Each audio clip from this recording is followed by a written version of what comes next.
talk about in a moment, but also significant quantities under contract to offshore wind, solar, and other zero carbon renewable resources. This percentage is going to increase to 91% by the year 2025, when resources that are currently contracted, such as some of our offshore wind resources that will be scheduled to come online. Next slide. A few of the insights that we received from the modeling that was conducted for the Integrated Resources Plan are included here. Just to be clear, in IRPs past and in many of the policy discussions of previous years, a lot of the focus on achieving our decarbonization goals have been really centered on our renewable portfolio standard and on targets for procurement of new renewable resources like offshore wind, land-based wind, solar, and other resources, as well as an emphasis on, of course, procurement of investment in energy efficiency.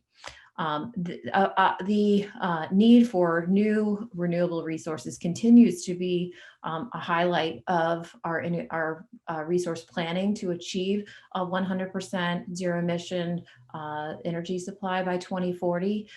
But very important in this IRP, and I think driving a lot of our concerns and interest in the market design that we need at the regional level, is a focus on the other types of investments and planning that's necessary to integrate those quantities of new renewable resources. So we're not just focused on the renewables, but the renewables and some other important planning and resource needs.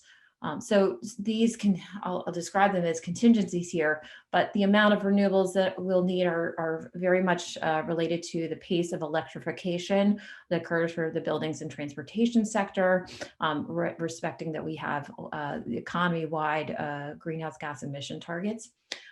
The question of how long remaining nuclear facilities continue to operate is very much an important contingency that our modeling highlights. Certainly, if we see nuclear facilities like the Millstone facility shutting down sooner than later, that will have a big impact on the quantity of renewable resources and other resources, zero emission resources needed to balance and integrate those renewable resources that will be necessary to build over time. Similarly, the extent to which large-scale hydropower imports are enabled into our region has an impact similar to how the nuclear facilities impact the modeling.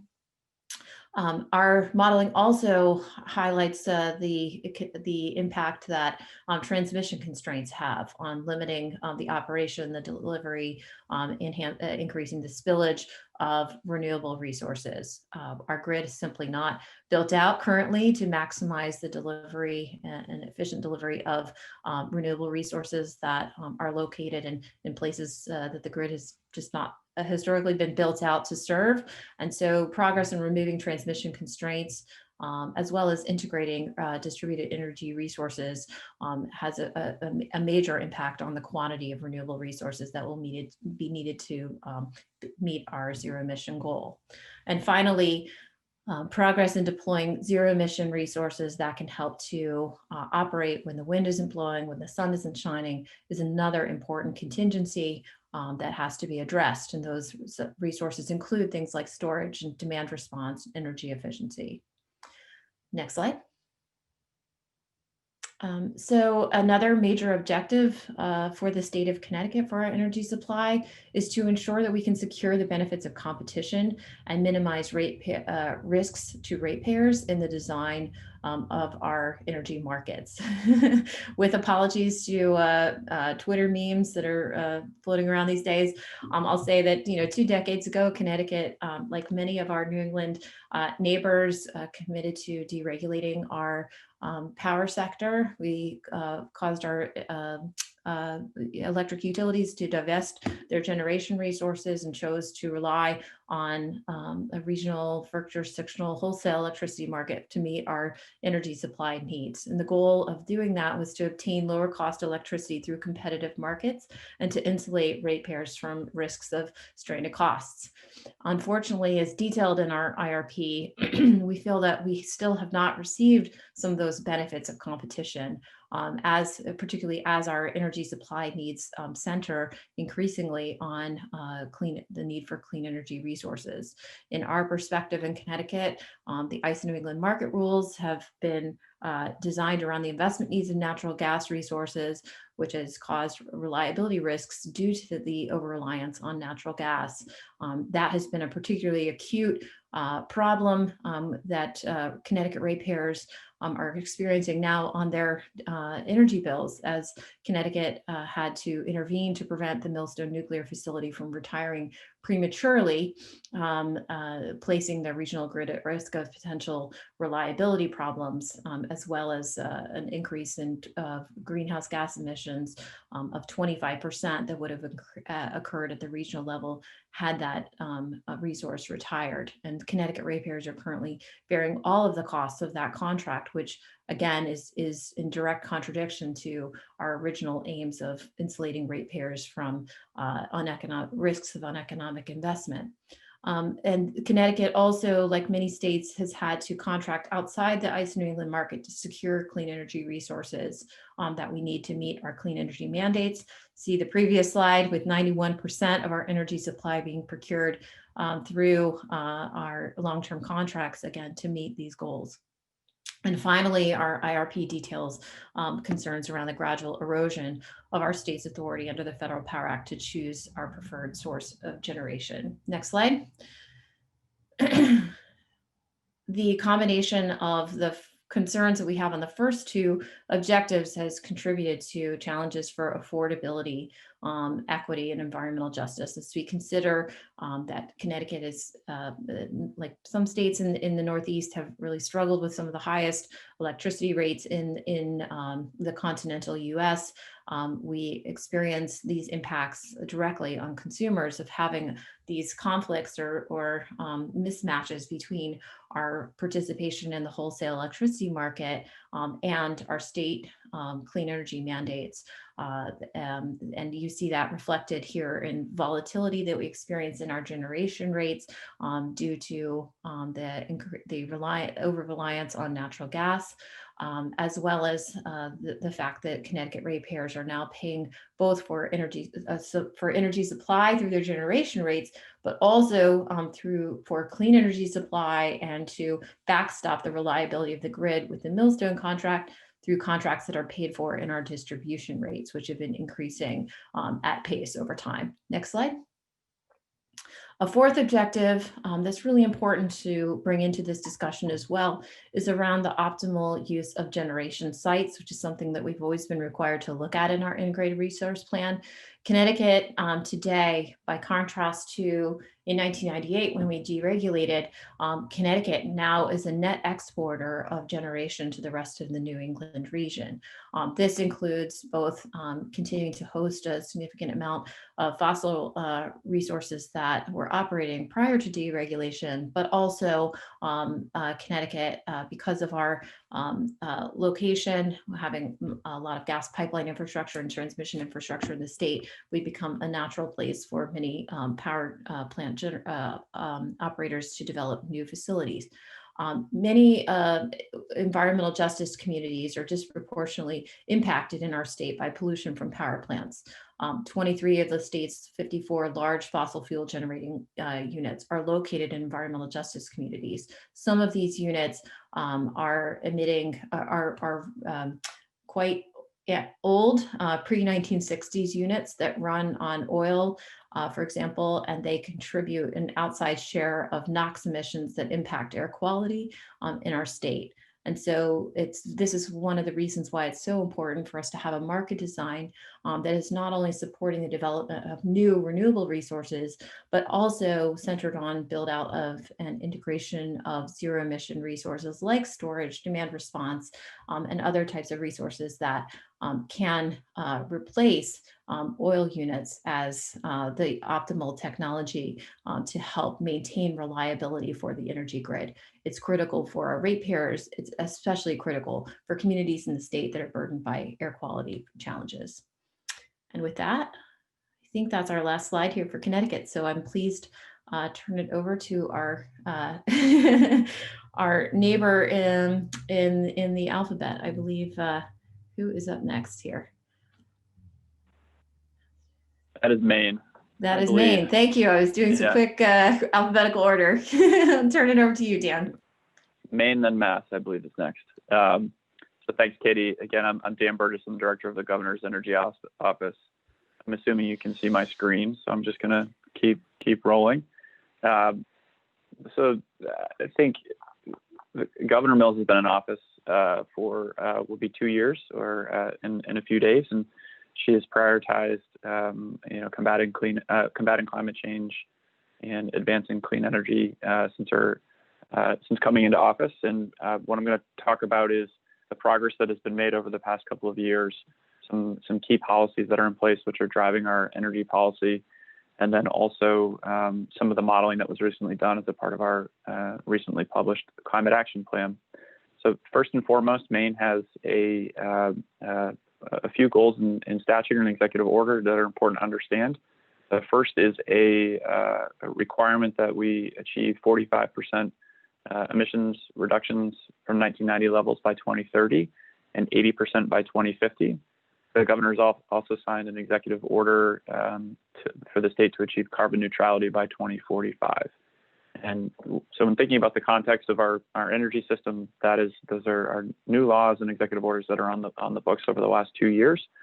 And this is next slide is a overview of some of the key programs and components that are helping us achieve those. When in 2019, Governor Mills signed a piece of legislation that expands Maine's renewable portfolio standard from what was 40% renewable energy and stagnant at 2020 to 80% renewable energy by 2030. So a doubling of the amount of renewable energy that is going to Maine ratepayers over the next 10 years. She's also, within that, we have signed legislation or prioritized moving forward various programs related to distributed generation and solar, related to pilot projects and opportunities for floating offshore wind in the Gulf of Maine. And as we think about, our electricity supply, it's important to also consider both the heating and transportation sectors. Maine is actually, as you can see on this chart here on the right, this is from 2017, but the numbers hold true for 2018. Maine is the most heating oil dependent state in the country, with about 60% of our homes utilizing home heating oil as their primary source. And so we have prioritized the installation of high efficiency air source heat pumps with a goal of 100,000 new heat pumps installed by 2025. And then on the transportation sector, as I'm going to talk about, it's a significant challenge, but also opportunity to reduce emissions from the transportation sector. And we're, through Efficiency Maine and other departments, incentivizing both the purchase of electric vehicles as well as the charging infrastructure that goes with it, using VW funds and other efforts to move those forward. So if you look at where Maine is at from an emissions perspective, we are headed down the right trajectory, but to get to the 2050 goal, it's clear that we have some work to do. And so if you look at where our emissions come from, 54% come from the transportation sector, which is high. If you look at the national average, we're a big rural state and are reliant on transportation for our economy and our daily life. 19% in the building sector, 11% from industrial, and just 7% from the electricity sector.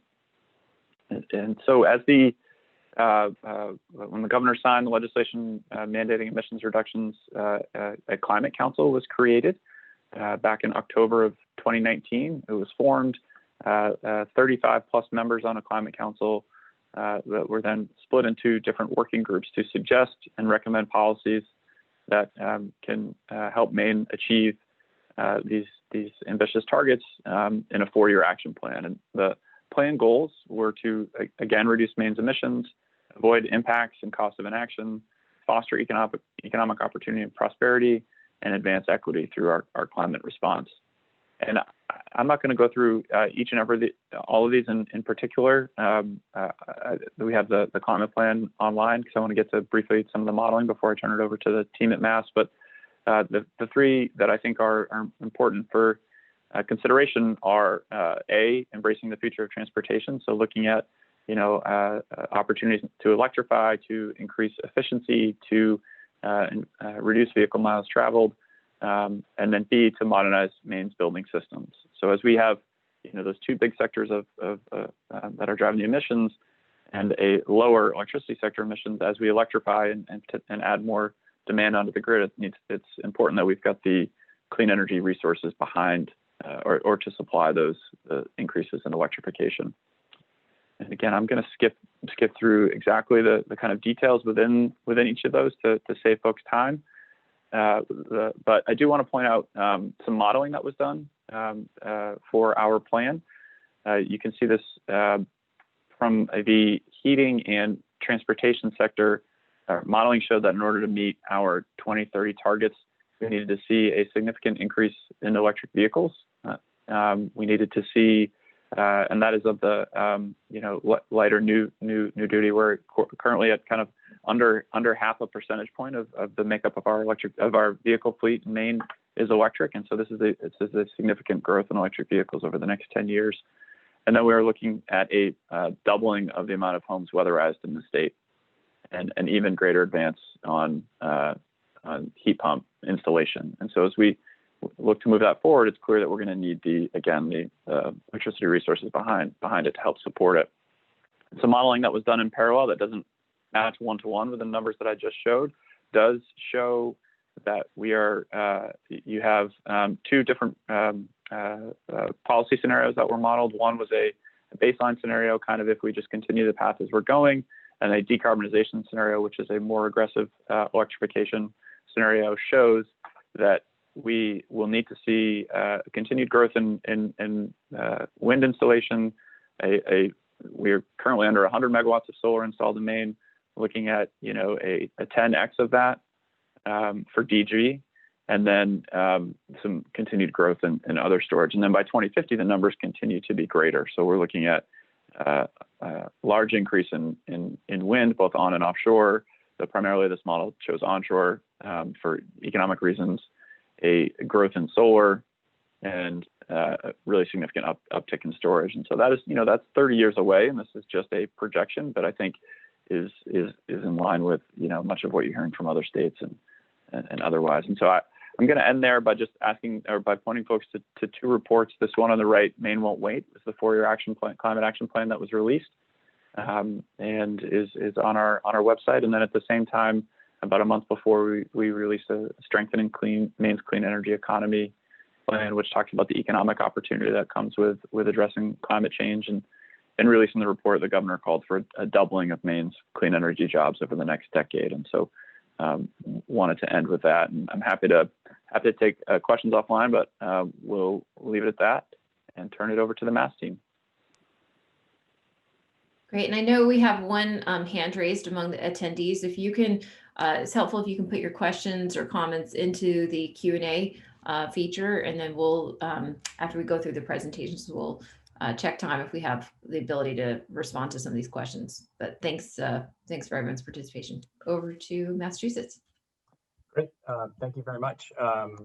My name is David Ismay. I'm the Undersecretary for Climate Change. I'm joining my colleagues here who will be here for the entire forum, Commissioner Woodcock from our DOER and Undersecretary Chang for Energy. And today, we're going to pull back. We were joking that a lot of these slides might be, ditto, ditto. So we're going to pull back with some more graphics. And a colleague of mine from my team, Ben Miller, is going to help me present today. We just released about 1,000 pages of reports, our 2050 decarbonization roadmap, as well as a clean energy and climate plan for 2030. So those are all online. I have a link at the end, but we wanted to talk about some of the things that we saw in our analysis that relate particularly to this question about what kind of markets do we think we want to build as New England states to continue that historic effort. Really started in the mid-70s to work together for a cheaper, more reliable, more efficient energy system here. So we took a regional, expressly regional focus in our analysis, and that's in large part because of a year ago, Governor Baker committed Massachusetts to achieving net zero in 2050, one of the most ambitious targets of any state in the US, joining Eastern European leading countries as well. And that was formalized as a legal limit last April by Secretary Theoharides. Our system works a little bit differently. It doesn't need to be designated in law to be legally enforceable. We now have to achieve net zero in 2050. And we have a legal limit in 2030 that matches our neighbor to the north, Maine. David, sorry to interrupt. Your presenter view is in front of the slides. Okay. Oh, well, there you go. There's my cheat sheet. But you can see I wasn't really following it. So thank you though. Our 45% in 2030 matches Maine, and our at least 85% below 1990 levels matches our neighbor to the west, New York. So there's a huge amount of alignment. We also looked at all of these states achieving their goals. We didn't run failure scenarios. We ran achievement and success scenarios, looking to explore how to do this at lowest cost, how to do it affordably, like the commissioner said, and like Dan Burgess said, to ensure that we can do this together and bring everybody along equitably on pace and meet our goals. And for us, that was a regional look. It's really this mega region, which is from New York to New Brunswick. This is really how electricity flows. And we thought because there would be competing resources, land, time, offshore wind, lease areas, and because this is how we know the system works, we modeled this mega region. We also did a lot of work. This was an integrated cross-sector analysis, and that's really important because quite honestly, you can tend to get the wrong answers if you only model supply or you only model demand. And so we looked at a range of options. We looked at 8 scenarios. These are 4 of them, or 3 of them, plus a reference case. But what we see, and this echoes what Dan said and what the commissioner said, clean electricity is the backbone of deep decarbonization when you get to a net zero level, really regardless of how much decarbonized biomass products or hydrogen is available. Widespread electrification is the backbone. And so you can see here that across a range of scenarios, there's a lot of energy coming into the electric sector from the transportation sector, full stop. That's the blue at the top. And then a very significant amount coming in from the building heat sector across scenarios, regardless, again, I said, of those variables. And then you also see at the bottom some load growth that we expect in what I'd call normal base load right now. And I'm going to touch on a couple things. I'm going to just briefly on transmission, and then my colleague is going to talk a little bit about some of the findings we found about electric generation. But one of the things we found by doing this regional look and by really following the electrons, that transmission is critical here, added transmission. We know that transmission has a longer lead time, perhaps the longest lead time for planning and procurement in the electric sector. If you can't interconnect your generation, it's not particularly helpful. So what we want is fully integrated, fully interconnected generation.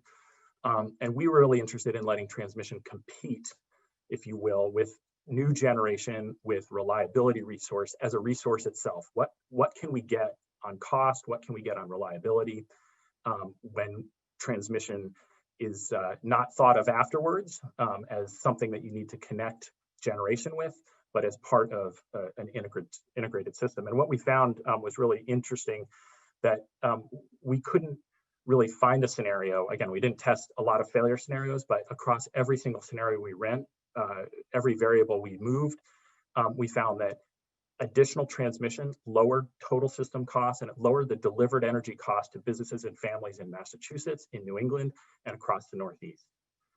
It also increased system reliability.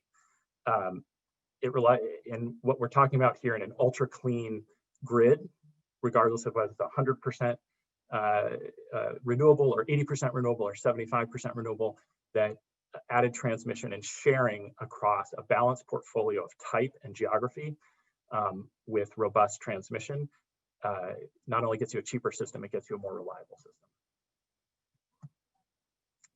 And I'll hand it off to Ben. Hi there. Can you all hear me? Yeah? Yes. Okay, great. So we did run quite a few different scenarios here. This kind of modeling exercise shows that when you have different assumptions, if you change one little variable going in, you can get a very different outcome on the outside.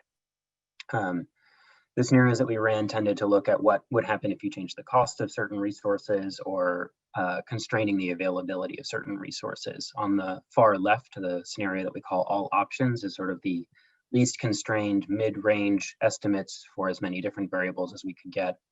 And that sort of represents the lowest cost scenario unless you start making things specifically cheaper. Across all of these scenarios, I think one of the things that is really interesting is that directionally, the results all end up in about the same place. You need a lot of renewables to support this kind of clean grid and this electrification, especially in New England offshore wind. It's a very rich and abundant resource, and it ends up as the primary workhorse of a least cost grid by 2050. Solar plays an important role as well. You also do need some gas or imports or something to balance periods where you don't have wind and you don't have solar resources.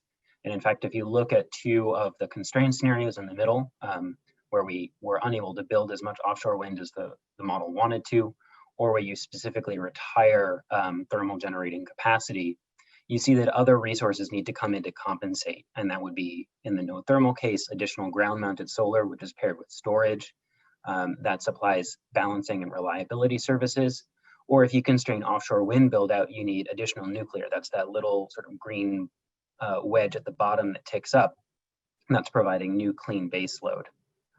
Obviously, those come with massive concerns about trade-offs, environmental justice, NIMBYism, land and ecosystem impacts. We're not trying to say that one of those is good or bad. We're just saying this is what the model shows as the key trade-offs.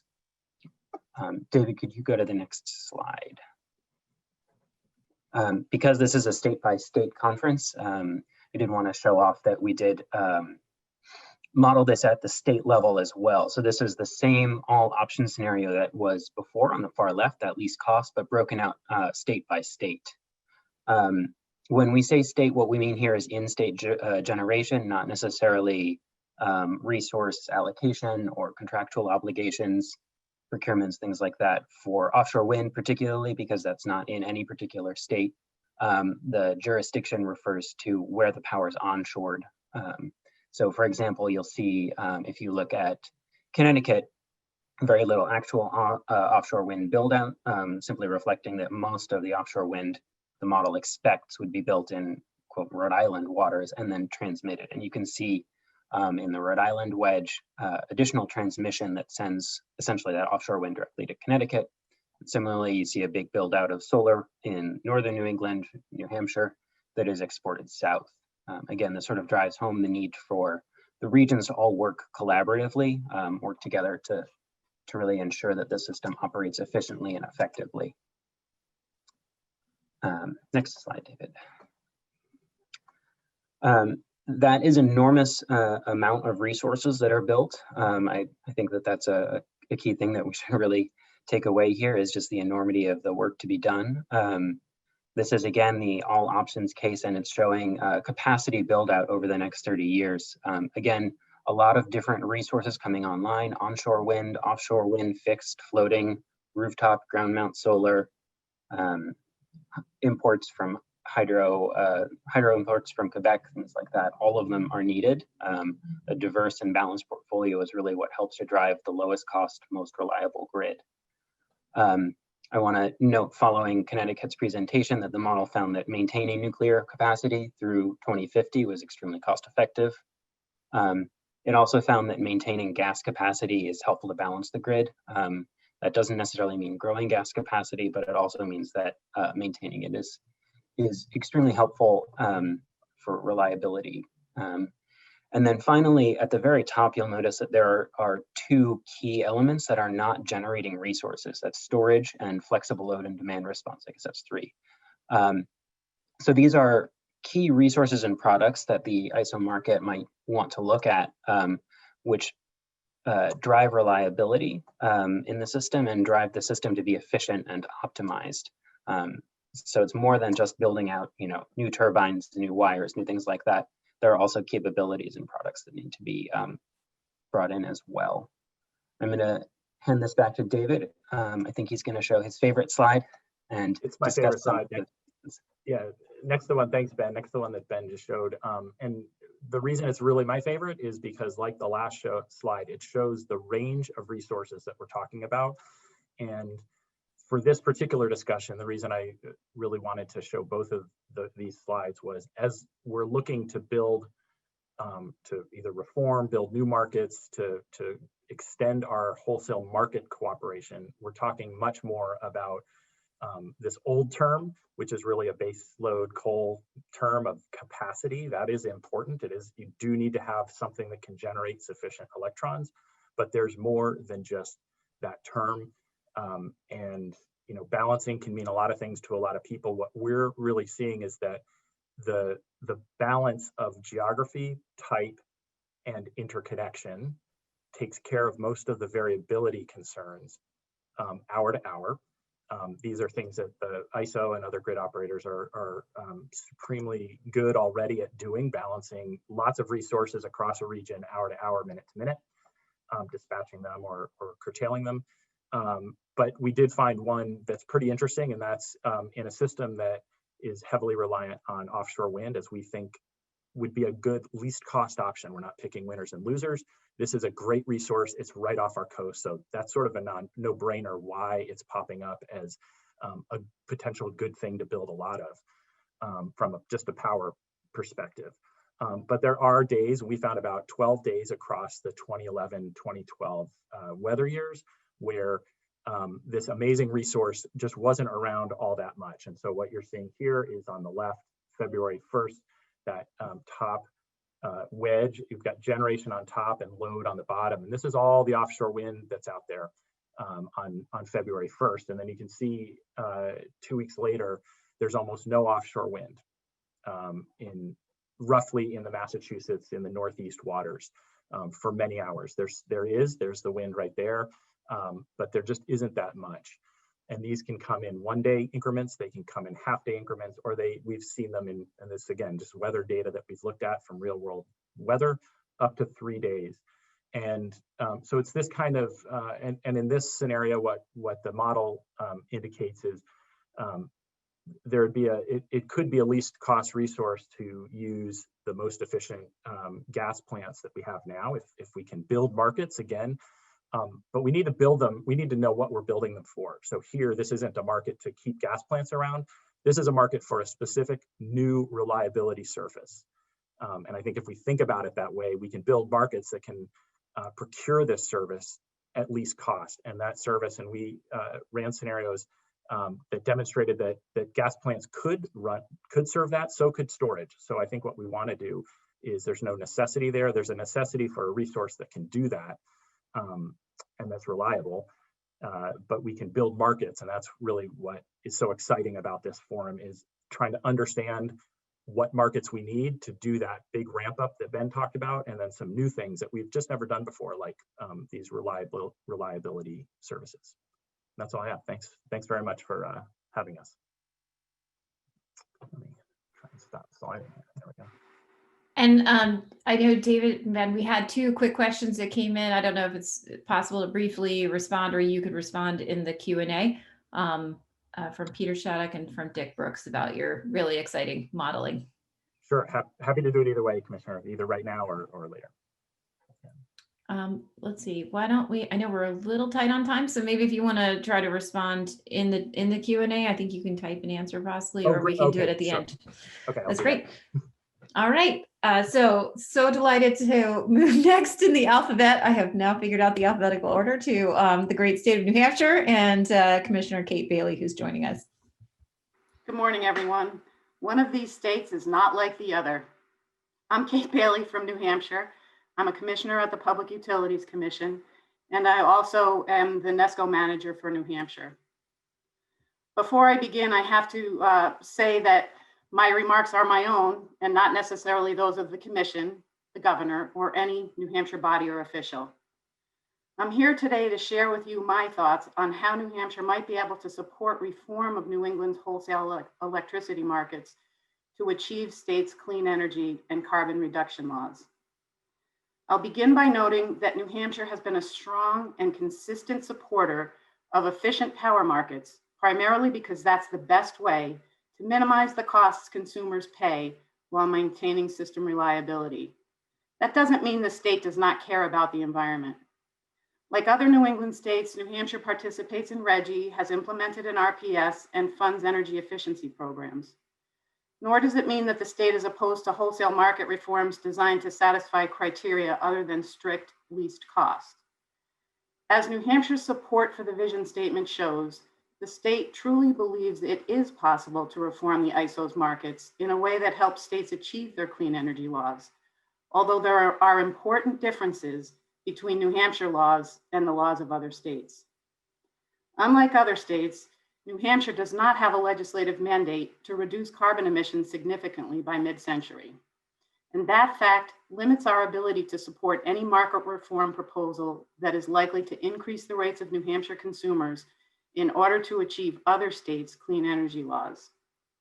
New Hampshire law explicitly requires the Commission to work to prevent or minimize any higher rates for the state's consumers that might result from regional policy changes. The Forward Clean Energy Market, or FCEM, is one possible solution currently under consideration by stakeholders that could help meet the carbon reduction laws of other states, while at the same time ensuring New Hampshire consumers are not required to pay the costs of another state's clean energy programs, a principle all New England states have agreed to honor. Although New Hampshire has not completely ruled out any of the market solutions identified in the NEPOOL future grid process other than carbon pricing, an FCEM appears to be an attractive option, as it would allow each state to choose whether to participate immediately or in the future, and if it so chooses, to pay based on the attribute quantity purchased. This feature is particularly beneficial to New Hampshire because the legislature has yet to authorize a carbon reduction program other than RGGI. It gives the legislature more time to consider its policy options without risking allocation of FCEM market-related costs to New Hampshire. An FCEM would also benefit New Hampshire consumers by providing other states an alternative to long-term out-of-market power contracts, which threaten the long-term efficiency of New England's wholesale markets. New Hampshire has a fundamental requirement to ensure that the costs of other states' policy choices are not paid by its customers. Each New England state has the sovereign right to develop its own policy goals, but the implications of a regional wholesale market mean that actions in one state can affect prices in another. Ratepayers in one state lack the ability to influence the policy choices of another and should not be held responsible for the costs flowing from those choices. Because the citizens of a neighboring state affected by such a policy choice have no ability to check the neighboring state's decisions, it's vital that any cost allocation principle recognize that fact. The issue of jurisdiction also merits discussion. Federal involvement in any reformed market raises significant concerns for New Hampshire. New Hampshire sees the potential risk of FERC modifying an agreement among the states and stakeholders on carbon pricing excess revenue allocation as sufficiently great to justify complete rejection of that reform proposal. We perceive less cost allocation risk with an FCEM because a key design feature of that proposal is to charge states based on the attribute quantity purchased, including a quantity of 0 if a state determines it has no need for any such attributes. With that, I'd like to extend my thanks to everyone attending today for making the effort to think about these challenging but important questions. I look forward to the information we'll receive from these technical forums and to working with my regional colleagues to find a way to maintain robust markets that reduce costs for consumers, accommodate state policy mandates, and maintain the excellent reliability we all take for granted. Thank you. And now I'll turn it over to my colleague, Nick Ucci from Rhode Island. Great. Well, good morning, everyone. My name is Nick Gucci. I'm the Commissioner of Energy here in the state of Rhode Island. I do have some slides that are being brought up now. I'll try to walk through these quickly. I think a lot of the material that I'll be walking through in the second half of the presentation is available online on our website, and I'll provide that link here in the presentation. Next slide, please. Just in introduction to my shop at the Office of Energy Resources, our mission is to lead Rhode Island toward a clean, affordable, reliable, and equitable energy future. And we are involved in everything from policy and program development all the way through regulatory action. And certainly, as Governor Raimondo's NESCO manager, integrally involved in a lot of the regional issues that we'll be discussing in these technical forums. Next slide.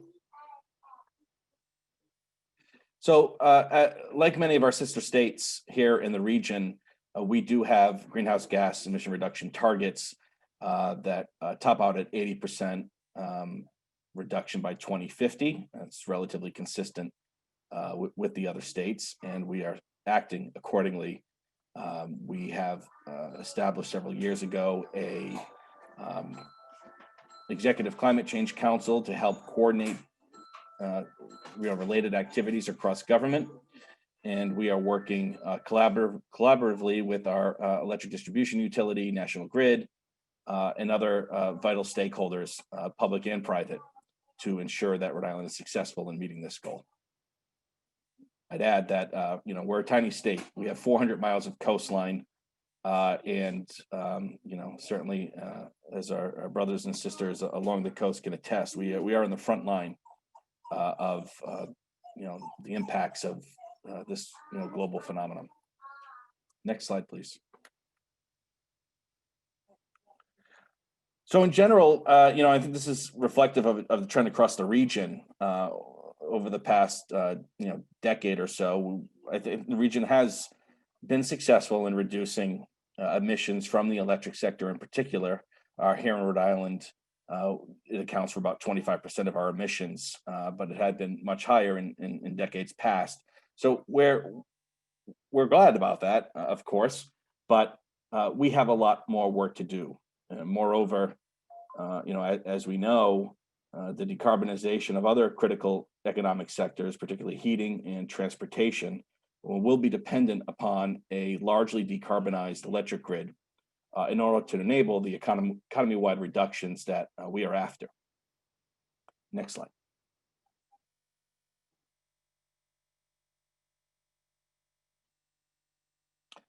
All right, so we're going to spend just a few slides here walking through some of our recent accomplishments here in Rhode Island, and then do a little deeper dive into analysis that is hot off the press and actually will be made public later today, in fact, around 3 o'clock, responsive to Governor Raimondo's call for Rhode Island to meet 100% of its electricity demand with renewables by 2030, which sets the fastest pace in the nation. Next slide. So we started several years ago by looking at what we thought we could achieve in the short term, and Governor Raimondo challenged us to increase our clean energy portfolio tenfold in the matter of just a few years. And we are just about there. Not calculated the fourth quarter numbers yet from 2020, but we have a ninefold increase as of the third quarter of 2020. So pretty successful. Offshore wind is, of course, a big part of that. We recently selected 400 megawatt Revolution Wind project. And of course, as you'll see in a moment, we were first in North America to make operational an offshore wind farm. That was a sort of a naturally, we then thought, what more could we do to further accelerate decarbonization in the electric sector? And in January of last year, the governor signed an executive order, as I just said, to become 100% renewable within the decade. And she directed my office and I to establish some economic and technical analysis and develop policy and programmatic pathways to achieve that goal. So we'll get into greater detail on that in a moment.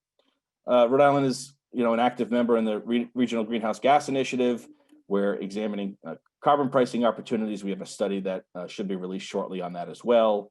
And we also last year released a solar opportunities study, which looked at the economic and technical potential of solar development, particularly solar development that is outside of sensitive environments here in Rhode Island. And that's available on our website.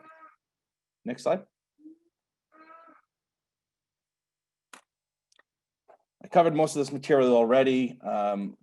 Those who are, engaged in energy matters here in New England, I think know Rhode Island's efforts on offshore wind in particular. In October, Governor Raimondo announced that Rhode Island would be pursuing up to 600 megawatts of additional offshore wind development. We have that RFP under development now in collaboration with National Grid. I anticipate within a month or so, you will see that RFP delivered to our Public Utilities Commission for review and approval. That 600 megawatts, if we are successful in procuring it and having it developed, represents more than a third of our total energy demand, estimated by 2030. And similarly, for the 400 megawatt Revolution Wind project that has a commission-approved contract, that was about a quarter of our estimated 2030 demand. So, offshore wind for Rhode Island is certainly a resource that we are committed to supporting, both as a carbon-free generation source, but also for its economic development potential and job creation opportunities. Next slide. Rhode Island is absolutely committed to least cost procurement and energy efficiency. We have rolled out very strong programs over the past several years. We consistently rank among the top states in the nation, along with some of our friends here on this call in energy efficiency innovation. And we're, cumulatively, as you can see in this chart here, we've shaved off about 20% or 1/5 of our electricity demand, all else being equal. And moreover, we know that not only do we accrue those energy cost savings and emission reductions, but pre-COVID energy efficiency represented 6 out of every 10 clean energy job in this state. So it's a major economic driver here in Rhode Island, both in terms of business investment and employment. Next slide.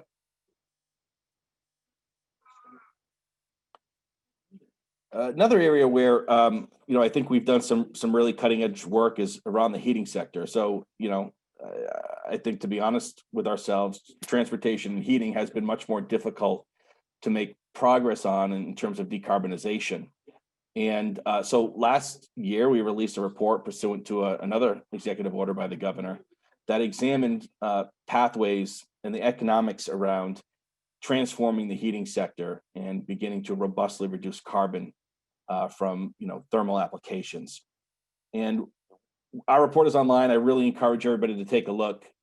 We conducted that analysis in conjunction with the Brattle Group, and we have a lot of really interesting findings. One of which is shown here on the screen, where based on our analysis, if you look at an average consumer's total energy wallet, extending beyond electricity to include transportation and heating costs, that 2050 future that many of us are after, looks to be within reach, from a kitchen table perspective. The costs generally overlap to a significant degree between that energy wallet today, in 2020, 2021, versus what it may look like in 2050. The other major recommendation coming out of the report is that it's too early to pick one pathway. So electrification of the heating sector will be part of the solution, and we are working on that already here in the state. And I myself am an early adopter of air source heat pumps in my own home. But we recognize that may not be the solution for all residents and businesses. And so we encourage and we'll be working on here in the state with stakeholders and policymakers opportunities to also begin to decarbonize other fuel sources. And we think that may help create a more just and potentially equitable transition to a decarbonized heating sector. Next slide. On transport, as I mentioned, if we're honest with ourselves, it's a harder nut to crack, but I'm really excited about the potential for the Transportation and Climate Initiative. Governor Raimondo is a key signatory to that. We hope that, within the decade, we're able to significantly reduce sector emissions by at least a quarter. We've also been, working in parallel to those discussions to electrify our state bus fleet. We've significantly expanded level 2 and DCFC charging stations. And we're shortly, the state will release a mobility innovation working group report that outlines more comprehensively the opportunities that are present for Rhode Island to more robustly engage in sustainable transportation solutions. Next slide. Just quickly, we've really taken this work to heart here in Rhode Island, and we have applied it directly to state government, which is one of our major energy users. We have successfully reduced state government electric and gas consumption by about 13%, which actually beat the call by the governor to reduce it by 10%. We are now 100% renewable here in our state government. We secured that last fall. We have implemented a voluntary stretch code for both the commercial and residential sectors, and we're certainly working across our state fleet to integrate clean transportation solutions there too. And there's a number of other activities we've done, and information is available on our website about that. Next slide. I alluded to earlier the impact on our economy. Our last Clean Energy Jobs Report, which we conduct annually, really sets a baseline for economic recovery in a post-COVID world. But at that point, pre-COVID, we had seen substantial economic growth in the clean energy sector, 74% job growth since 2014, more than 16,000 jobs, which I know for many of you doesn't seem like a lot, but in Rhode Island, that's a significant number for a state with just 1 million people. And I think what we also learned is that the clean energy transition will create opportunities for all sorts of workers and all sorts of educational attainment levels. And that's exciting because it's one method by which we may help make some of the clean energy transition more equitable and just by providing opportunities to frontline communities for those who do have a lower educational attainment to secure really productive career opportunities while also supporting broader environmental sustainability. Next slide. All right, so we'll do a little deeper dive here and get into some of our very recent modeling. As I said, the report will be made public later this afternoon. And I want to acknowledge the Brattle Group, who, as I mentioned, also worked with us on our Heating Sector Transformation Initiative. They were fantastic partners in this work as well. Next slide. We had 4 main thrusts for this initiative. One was we established up front some foundational principles that were informed by stakeholder input to help guide both the analytics as well as the policy development. We then, of course, conducted very robust technical analysis that looked at the cost and benefit side of the ledger. We continuously included multiple iterations of stakeholder input. We held a series of technical workshops, as well as community listening sessions, which provided a more general audience, perhaps people who are not as engaged in regional matters or tracking these matters at a Public Utilities Commission level. It just provided the community a chance to talk with us, me and my team, about the 100% work, but also more broadly about energy and climate policy and opportunities looking ahead. And then finally, we used all of that information to help inform a suite of 10 policy and programmatic recommendations, which will help guide Rhode Island over the coming decade. Next slide. This is probably the money slide for most of you on this call. Is what is it going to take to get there? And we're looking at about a 4,600 gigawatt hour gap between where we're at today, which is about meeting 40% of our load with renewables, and 2030. And to sort of put that into context and make it more tangible for people, in essence, that would require another 1,000 megawatts of offshore wind, for instance. And as I mentioned, we are likely to be in the market for 600 of that 1,000 very shortly. But on the other side of the scale, in terms of small scale solar, it's about 35 to 4,300 megawatts of retail solar, depending on your cost assumptions. So it's this is more than a doubling of what we've already achieved, and so it is a significant challenge, but it's one that we think we can achieve. Next slide.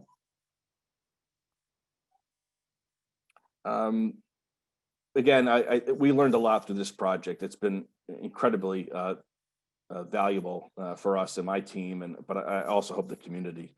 We know that there's significant uncertainty in the future costs, and a lot of the work that we're discussing here in these technical forums or regional markets or the transmission constraints are a major factor in that, right? And potentially, if done right, we think could help temper long-term costs and offset some of the local investments being made by our consumers. Different portfolios of resources and how we develop those over time, both in-state and regionally, are going to influence what the needs are for both our distribution systems as states and also our interstate transmission system. And we think that more integrated, forward-looking planning could help optimize outcomes on that front. We're going to need forward-looking policy, programmatic, and technical solutions, particularly storage, to continue to evolve as renewable penetration increases across our 6-state footprint. And our assessment is an honest one. We know that this transition, whether it's in the electric sector or transportation or heating, is going to require consumer investment. There's no way around that. Some of it can be tempered, of course, support by the federal government that is directed toward the states. Is one way. Proper market design that accounts for the full value of the investments being made at the local level is another helpful tool, and I think you saw that reflected in the New England Governor's statement. But there is going to be net cost, but those costs can drive significant and substantial economic and environmental benefits, and we account for that in our analysis. Next slide. I'm going to walk quickly. As I mentioned, all of this material will be in our website, including all of the presentations we conducted over the past year on this initiative. But again, we did a holistic look, considering both resource acquisition costs, as well as the environmental and economic development benefits that may accrue to the state from making those investments. And of course, we looked and examined potential market revenues. And the design of the capacity market for one, and your assumptions on the capacity market as well as rec markets makes this a significant difference and creates some uncertainty that is reflected in our report. Next slide. Again, I won't want to spend a lot of time here, but you can see here in isolation, we examined a wide range of potential cost and market impacts. Here is just a resource acquisition cost slides for various technology types. And, there's just, it's a lot of uncertainty. We like any study, we know the results are probably wrong, but we're honest about it. We show the potential range of outcomes. And I think that should be informative to policymakers as we move ahead. Next slide. I mentioned capacity market revenues being a critical component to this analysis. We've detailed here a number of the assumptions that we made, but this gets back to proper, as we view it, proper market design or market design that appropriately accounts for state level mandates, duly enacted laws, and the will of the people. And here in New England, having a market that doesn't sit on top of those or and account for those, in my opinion, is a market deemed for failure. And so we're interested and excited to be part of those regional conversations that are already underway, as well as these conversations separately coming directly out of the governor's interest in these matters. Next slide. As I mentioned, we looked at a range of economic impacts associated first with a series of bookend portfolios, all offshore wind, all solar. We know those aren't realistic, but they were insightful. And then we did a similar analysis across a range of 5 mixed portfolios of different types of resources based on what we think is viable to the state of Rhode Island. Next slide.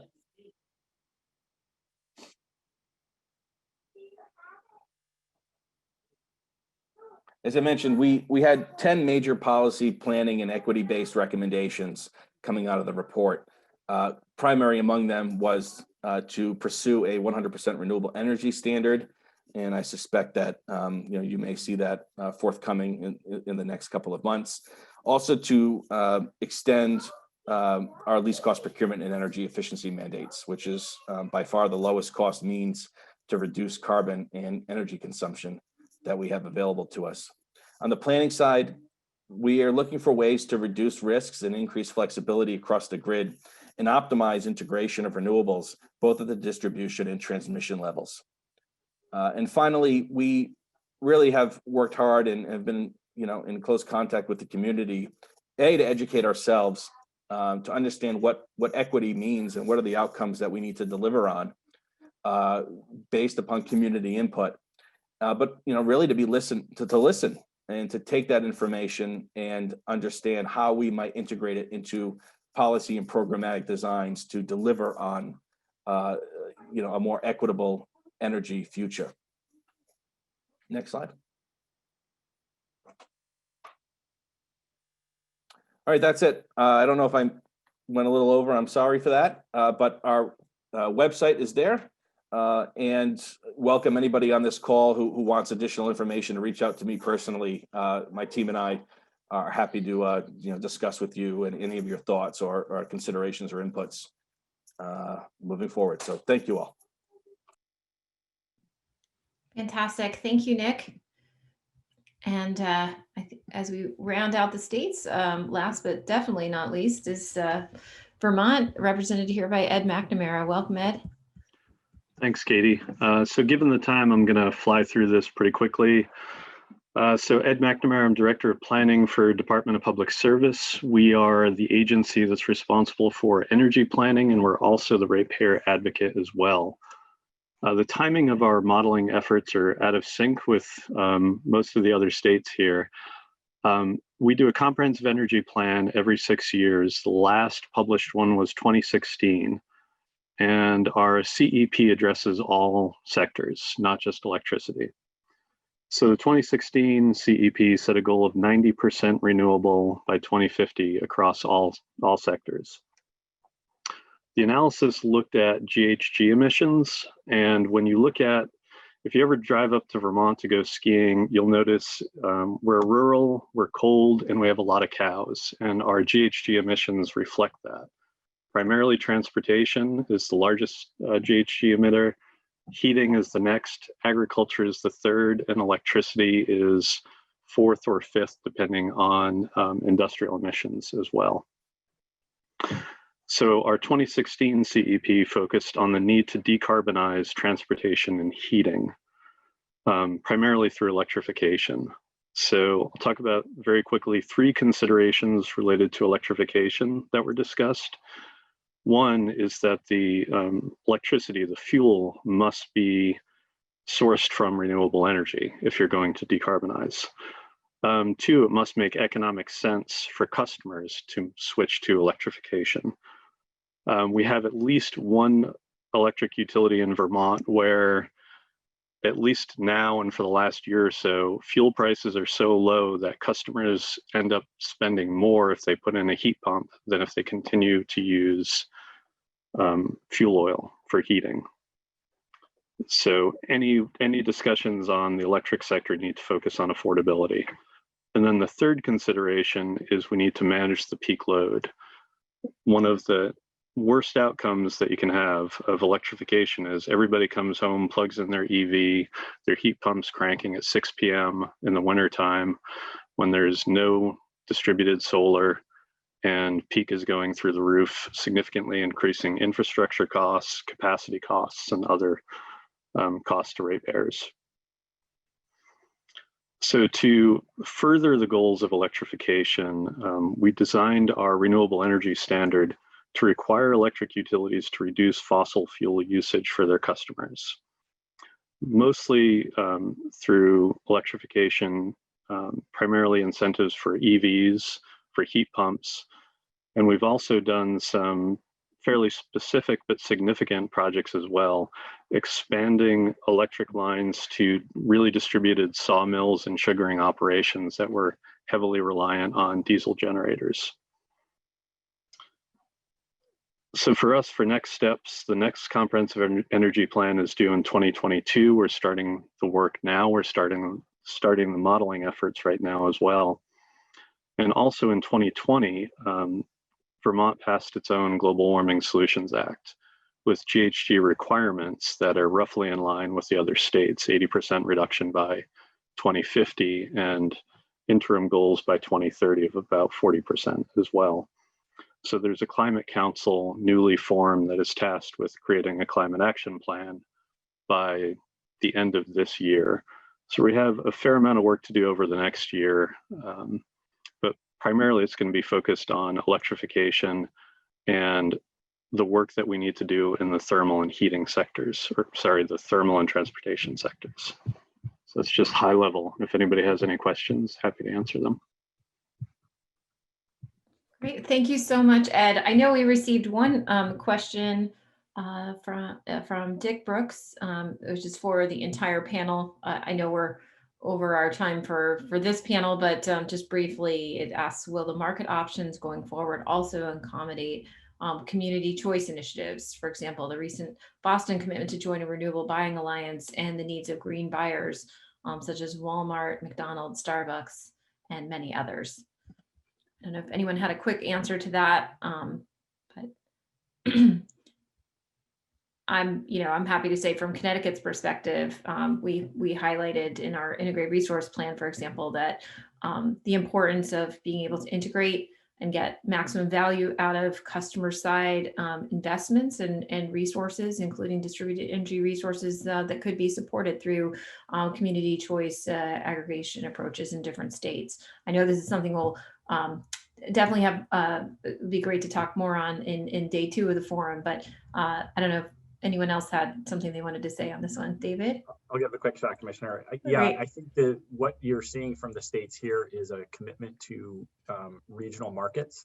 My understanding is large load like that, like you described, can bid into those markets right now. And so what we're trying to do is have a regional market that is procuring the kind of resources that we all need to achieve these climate targets. That alone, I think, would give great flexibility to a whole range of retail suppliers, right? Again, we're committed to this markets enterprise that we all started together in roughly 1975 and then expanded in the late 90s, early 2000s. Terrific.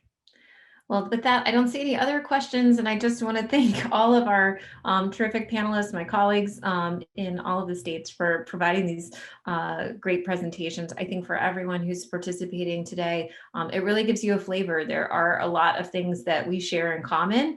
There are also really important differences among our various states, and this is part of working together, is that we are looking for ways to seek progress on the things that we share in common and in a way that respects the uniqueness of each state. So with that, I think I want to turn to the next part of our agenda. We had scheduled for a brief break, but we're going to just move right in to the next piece of our agenda. We're really pleased to have Dave Kavanaugh here with us. He is serving as the chair of the NEPL Participants Committee and the vice chair of the publicly owned entity sector. For anyone who has no idea what I just said and what that means, don't worry, because Dave's presentation is going to tell us a little bit about what NEPL is, the role that it plays, and some of the history of its evolution. So Dave, thank you so much for being with us today, and I will turn the floor over to you. Thank you, Katie. Can you hear me? Yes, we can. That's the first hurdle of the day. Thank you. And again, good to see you all, and thank you so much for the invite. I really appreciate the opportunity for NEPL to participate in these forums and certainly have the opportunity to share who and what we are. So what might be helpful to briefly give a little background on myself before we go. And again, as Katie just mentioned, I'm Dave Kavanaugh. I'm the current chair of the NEPL Participants Committee. I come to you with 35 years of experience in the energy market, representing really kind of the NEPL stakeholders, having served 15 years with Eversource in generations, corporate staff, right up through conservation load management, managing demand response for them.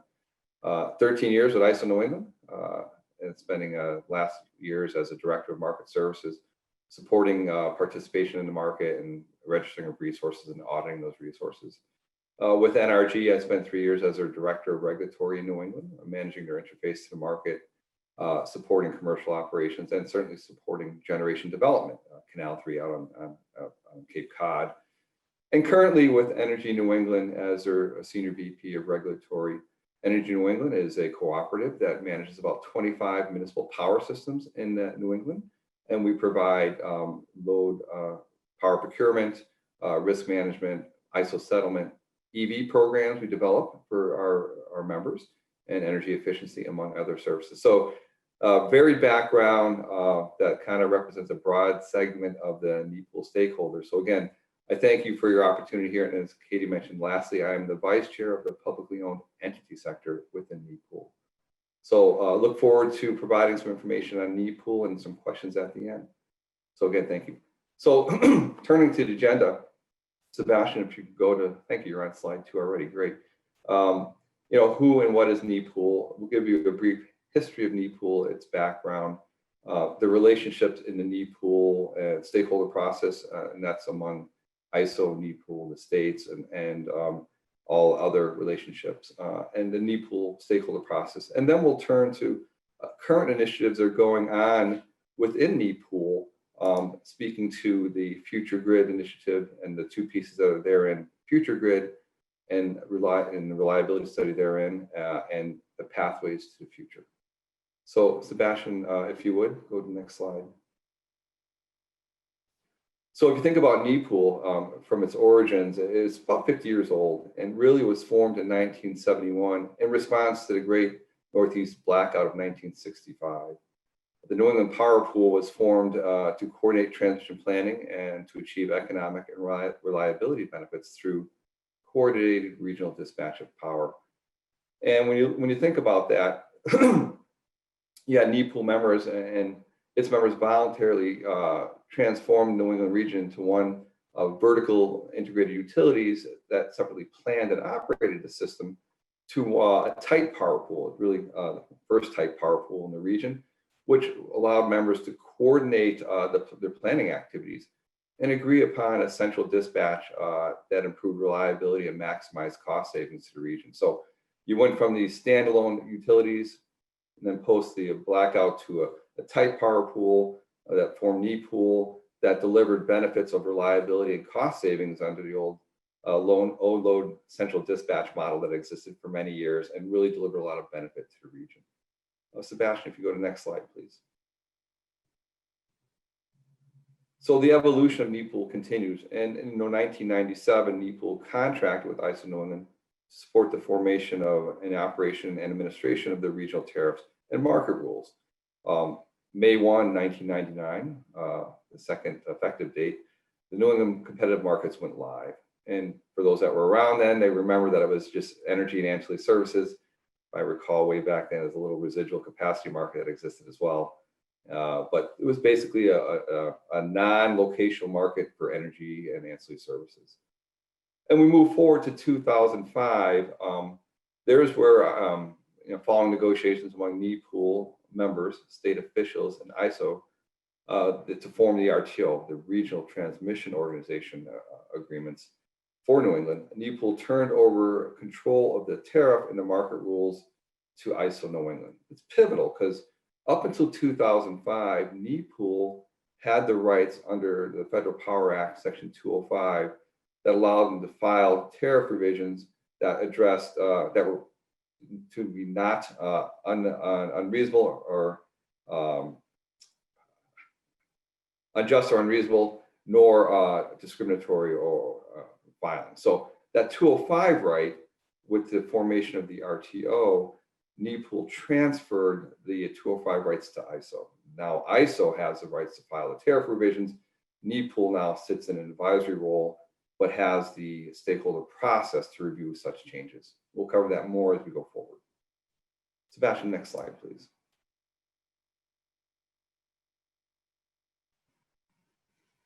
So again, we look at NEPOOL today, and since 2005, NEPOOL has served as New England's independent FERC-approved stakeholder advisory group on all matters related to the competitive wholesale markets and transmission tariff. NEPOOL stakeholder forum is designed to identify areas of consensus, resolve issues where possible, defining and narrowing and clarifying issues or concerns where consensus is not achieved through the give and take of the NEPOOL process. Those of you that have sat in those meetings, you see the very diverse groups of parties at the table. And really the give and take that takes place in that process is quite impressive. Per the FERC approved arrangements, really the participant agreement, NEPOOL is the sole stakeholder voting body to advise on all matters relating to the competitive wholesale market rules and transmission tariffs.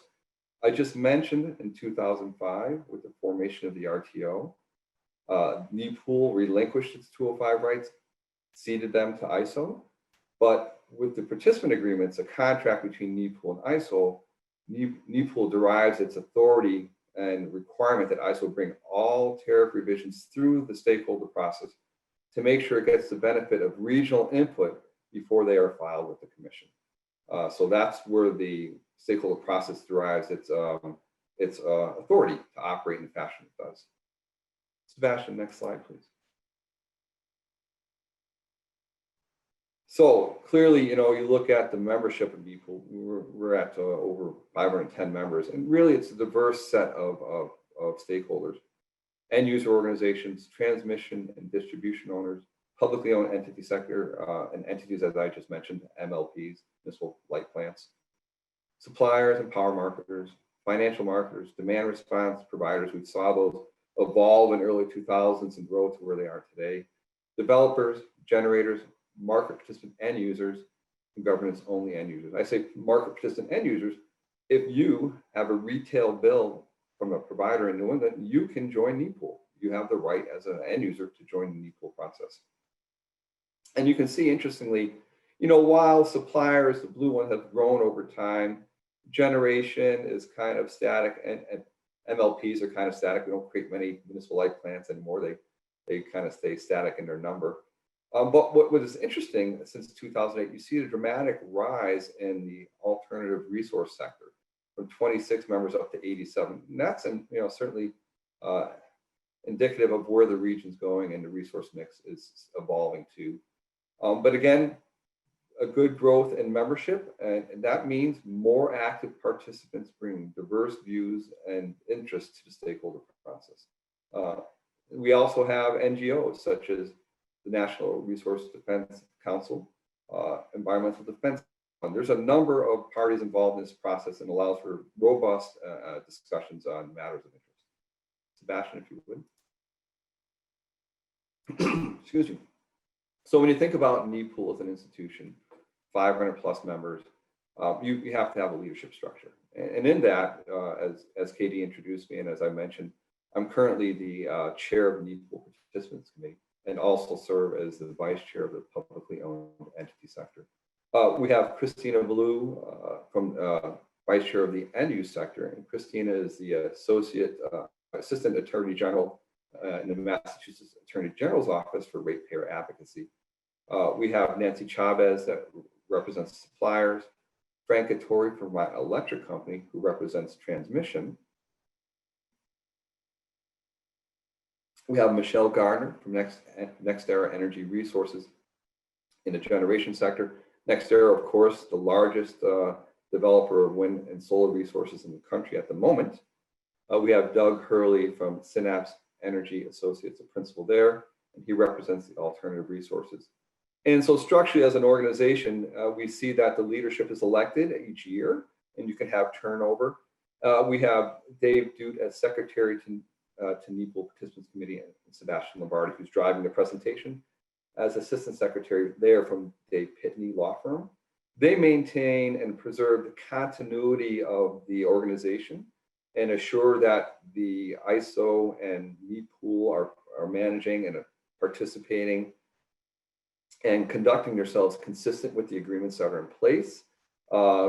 Dave and Sebastian and their colleagues that help support the technical committees really provide the valued service of capturing and guiding the process, and certainly helping us form, where appropriate, litigation and filings at the commission based on the outcomes of the NEPOOL stakeholder process. Sebastian, if you go forward one, please. Thank you. Again, here we talk about NEPOOL structurally. It has the 6 sectors, 6 voting sectors of NEPOOL: generation, alternative resources, transmission, publicly owned, end user, and suppliers. Again, each of those sectors have a weighted value of rights to vote that goes into the voting process when we have issues voting at the various committees and ultimately at the participants committee. Sebastian, if you would, please. Thank you. So when you think about the region and the stakeholders in the region, there really is a robust regional stakeholder process. NEPOOL acts independently from ISO. As I mentioned, in 2005, NEPOOL relinquished its 205 rights, its ability to file with the commission tariff changes, but in doing so, put in the participants agreement to assure and require ISO to bring through any tariff changes through the NEPOOL process, the stakeholder process that evaluates and considers all such changes. And that process, as I just mentioned, includes NEPOOL members. It also includes NESCO as a direct participant in that process through an agreement as well. NESCO represents the formal position of the states in that process. That process is also open to policymakers. We have within the NEPOOL process for each of the states, consumer advocates for 4 of the 6 states. We have the attorney generals of Massachusetts involved. We have consumer liaison groups. The NEPOOL process encourages policymakers to participate. We have the New England Public Utilities Commission's representative in that process, environmental regulators. So we have a very robust process. As you can see, ISO is not only the independent system operator, it is the regional transmission organization responsible for operating the power system, administering the wholesale markets, planning the power system through its comprehensive regional planning process. ISO was formed in 1997. It has an independent board of directors. It also has oversight of it through the Federal Energy Regulatory Commission. And as a regional transmission organization, it is responsible to NERC, North American Electric Reliability Committee, and the Northeast Power Coordinating Council to make sure it administers and follows NERC requirements as a balancing authority. Again, NEPOOL has its structure, 6 sectors, its participants committee, the highest committee where issues are voted on. Its technical committees, which is the markets committee that discusses market design issues, the reliability committee that discusses resource adequacy, load forecasting, other reliability issues, and the transmission committee that considers transmission issues relative to the markets.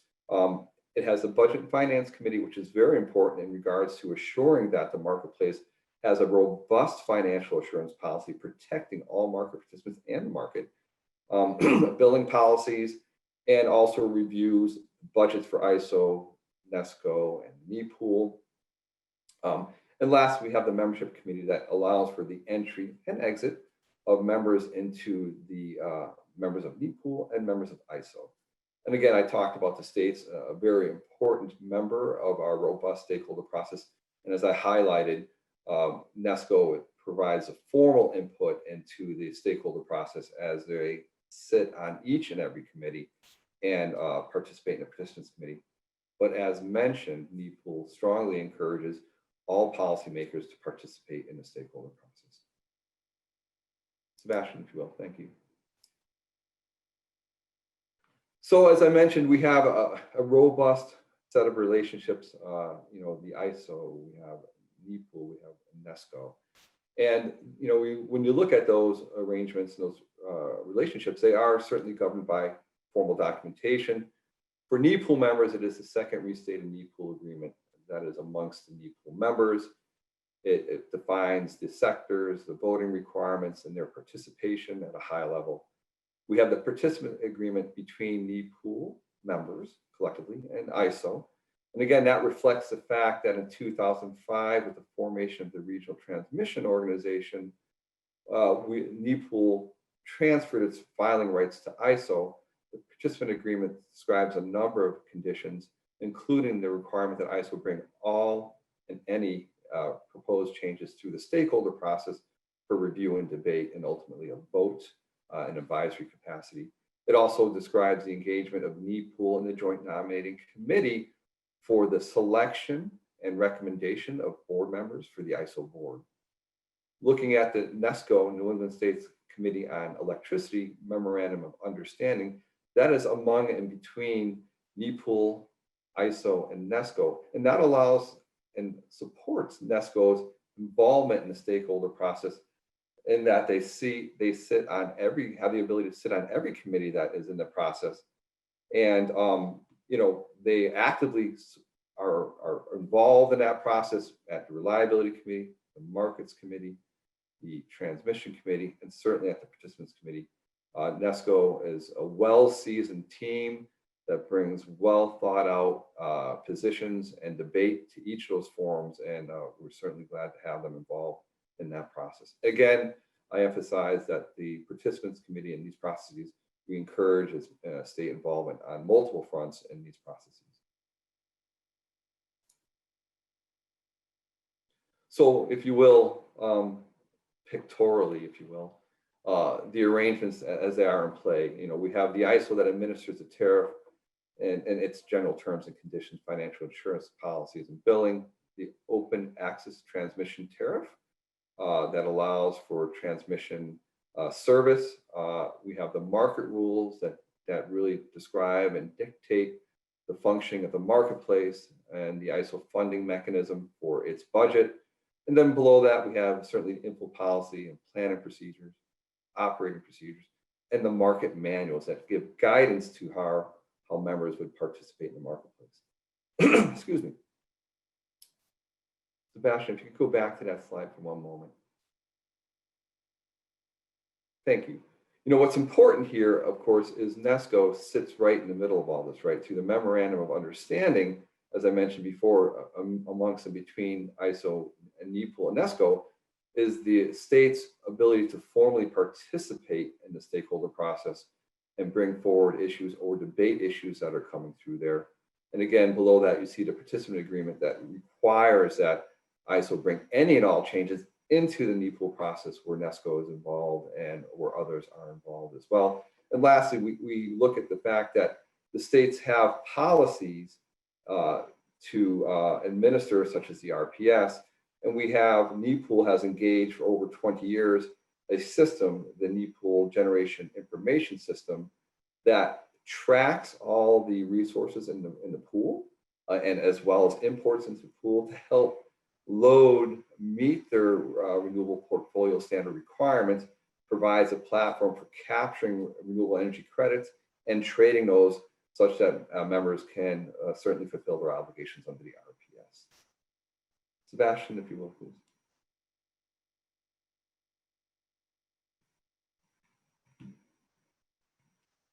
Thank you. I'm just moving on to the next slide here.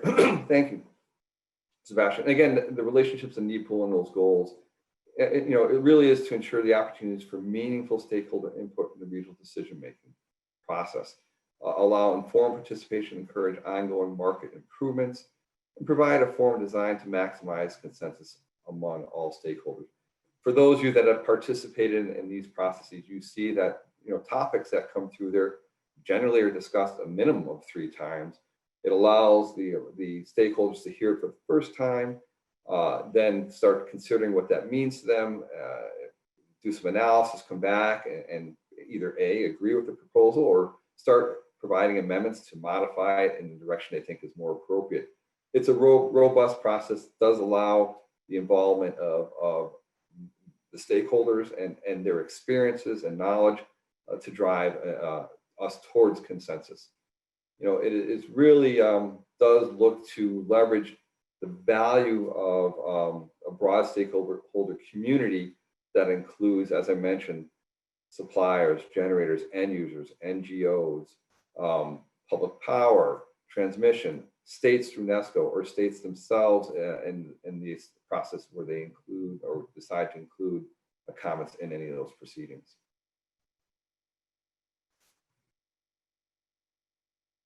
So as you can imagine, when you're in a stakeholder process with a number of stakeholders, feedback is critical.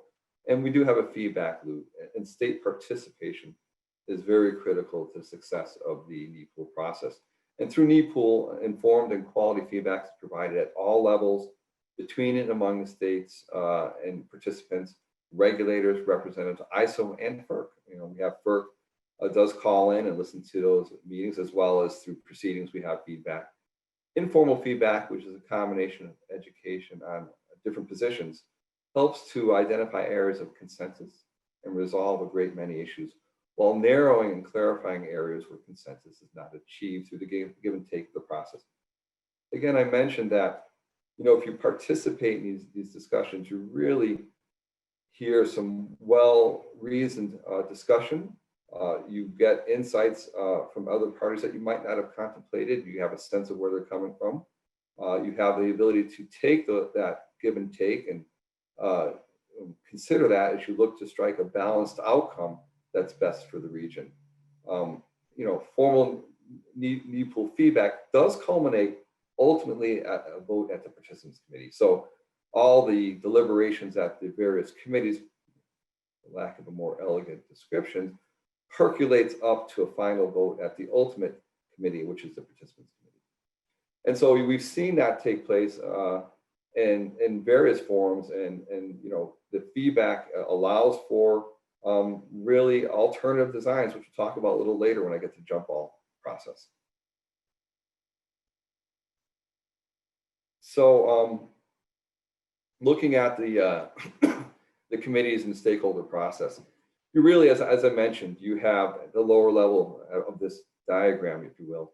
You have the various sectors. As I mentioned, there's the 6 sectors that form the voting sectors. You also have some provisional members on the far right-hand side of the bottom bubbles that are there as well. And then you have certainly the involvement of ISO and NEPOOL through the sectors, NESCO and NECPUC in the process. And then these parties all engage in the technical committees, be it the transmission committee going left to right, the reliability committee, and the markets committee, collectively the technical committees, and then the standing subcommittees of the budget and finance subcommittee and the membership committee.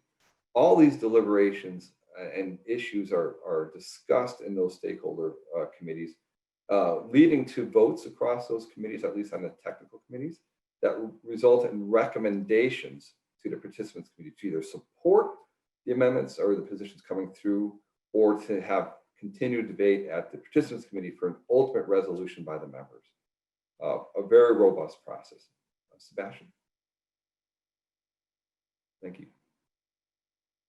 So, you heard me talk about the voting, the opportunity for parties to consider alternatives. So in the process, we have voting, and pardon me, the ultimate voting comes down to, does NEPOOL support a position? So as required under the participants committee, the participants agreement, ISO must bring through all contemplated and considered changes through the NEPOOL stakeholder process.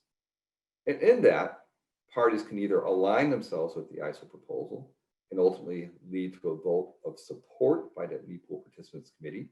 And in such case, NEPOOL and ISO would join together in a joint filing at the commission of the proposed changes. But there is the opportunity for NEPOOL members to support alternate designs, alternatives to the ISO proposal. And if so, if those amended agreements or amended approaches achieve a vote of 60% or greater, then the ISO must file the ISO provision, if they so choose, and the alternate proposal under what's called a jump ball proceeding. That means they must be treated with equal legal footing in the eyes of FERC, ISO design, NEPOOL alternative. Again, the jump ball. This has occurred. And in fact, NESCO and their well-abled staff has done so on a couple occasions. In the winter program of 2015-2018, NEPOOL NESCO provided an alternate design to the ISO's winter program. That program was designed to incent resources to secure fuel for the winter periods of 15 through 18, FCA's 15 through 18, years 15 through 18, winters of, to assure that the region was reliable and had fuel on hand.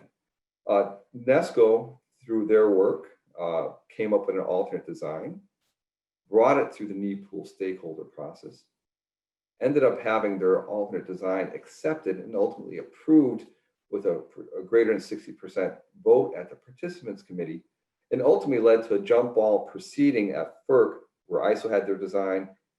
Now the NEPOOL proposal, which is its adoption of the NESCO amendments, filed as well. That proposal saved consumers somewhere between $30 to $35 million relative to the ISO design, and ultimately was approved.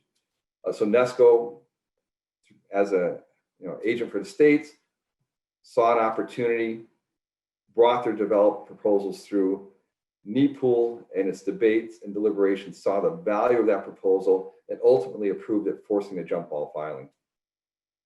Fast forward, in the very big proceeding under the Energy Security Improvements filing that went in last year, same thing. NESCO and their consultants and their able-bodied staff that are very good at what they do brought through some very good amendments in the ESI design. Ultimately, NEPOOL voted to support those amendments, creating an alternate or preferred design by NEPOOL members. That resulted in a jump ball filing at the commission as well. So as you can see, the process allows for voting and requires voting, but also allows members to either solely on their own bring through something for consideration, requires ISO to bring through any and all designs for consideration, and in that case, allows members to modify the ISO design, and if that modified design receives a 60% or greater provision on voting, must then require ISO to file it under equal legal footing with FERC under a jump ball proceeding. A very good process, and again, there's been some success in that space. So let's transition out of the stakeholder process. I know that was a lot to digest in a short period of time. Leaving that space, I just want to say that the NEPOOL process is a robust process, allows for broad stakeholder engagement and certainly members and states through NESCO and states themselves in that process. Now, shifting gears, we're going to look at New England's future grid initiatives. Sebastian, if you would. So, we look at the evolving state policy objectives. So, looking at New England and the major transitions that are underway, really, if you step back, for those that have been in the industry a long time, you're looking at an industry that was static and, if you would say, evolved at glacial pace. That would be a fair statement because there really wasn't a lot of impetus to move otherwise. Fast forward now, we're seeing a rapid evolution of the resource mix and the policy objectives that are driving the change in perhaps future transmission requirements and resource mix. I mean, solar, offshore wind, onshore wind, storage. We're really, in demand response, we're seeing a real evolution in supply resources that drive the market. So in looking at this, New England states have increasingly sought to advance their individual environmental and policy goals through actions outside of the competitive wholesale market. markets weren't designed to value some of the things the states want to do. Each of the 6 New England states have mandatory renewable portfolio standards, all of which have required mandatory statutory goals that increase year over year. And again, NEPOOL has a system in place that helps support those initiatives, the GIS, which has just been renewed again with enhancements to that. And to further their public policy objectives, states increasingly are turning to state-sponsored long-term power contracts for certain types of generation. You know, when you think about this and you think about where we're evolving, there's a shared mission between the ISO and NEPOOL reflecting the public policy objectives of New England states, and it's to create a sustained, open, non-discriminatory, competitive, unbundled markets for energy capacity and ancillary service that are balanced between buyers and sellers. That's really an objective of NEPOOL and ISO. While New England's competitive wholesale power markets have been meeting the policy objectives of a reliable electric service, the public policy objectives of New England states have been evolving. So we have this initial design and that framework under the mission statement going on while the state policy objectives are evolving. And we're starting to, you know, certainly we're observing tensions in that space. So again, we're just mentioned it, we have this divergence in policies, if you will. Competitive markets are not delivering the legislatively desired outcomes. Market power protection mechanisms can prevent New England states and customers from realizing full value of their investments. We've heard it in various discussions in various forums. We saw it in the most recent Connecticut Integrated Resource Plan that talks about, in fact, if states pursue resources to meet their objectives, policy objectives, those resources might not clear economically in the market due to protections in the market, and consumers could face this issue of buying resources that are in contracts outside the market and buying resources in the market to meet their reliability needs. There is a potential for new stranded costs under that framework. And market interventions can occur, right? So if we have unfettered access into the marketplace, we can disturb some of the market fundamentals. We can have suppressed market clearing prices, undermine some of the competitive market dynamics of fundamentals, reduce liquidity suppliers, leading to higher prices, and could create the need for reliability-based contracts. We know we've seen that over the years. In the early part of early 2000s, with the prior to the FCAs, the FCM forward capacity market, we saw resources retained for reliability in Connecticut to meet reliability needs under RMAR, reliability must run contracts. Those contracts are not tested by competitive pressure, right? They're cost service contracts.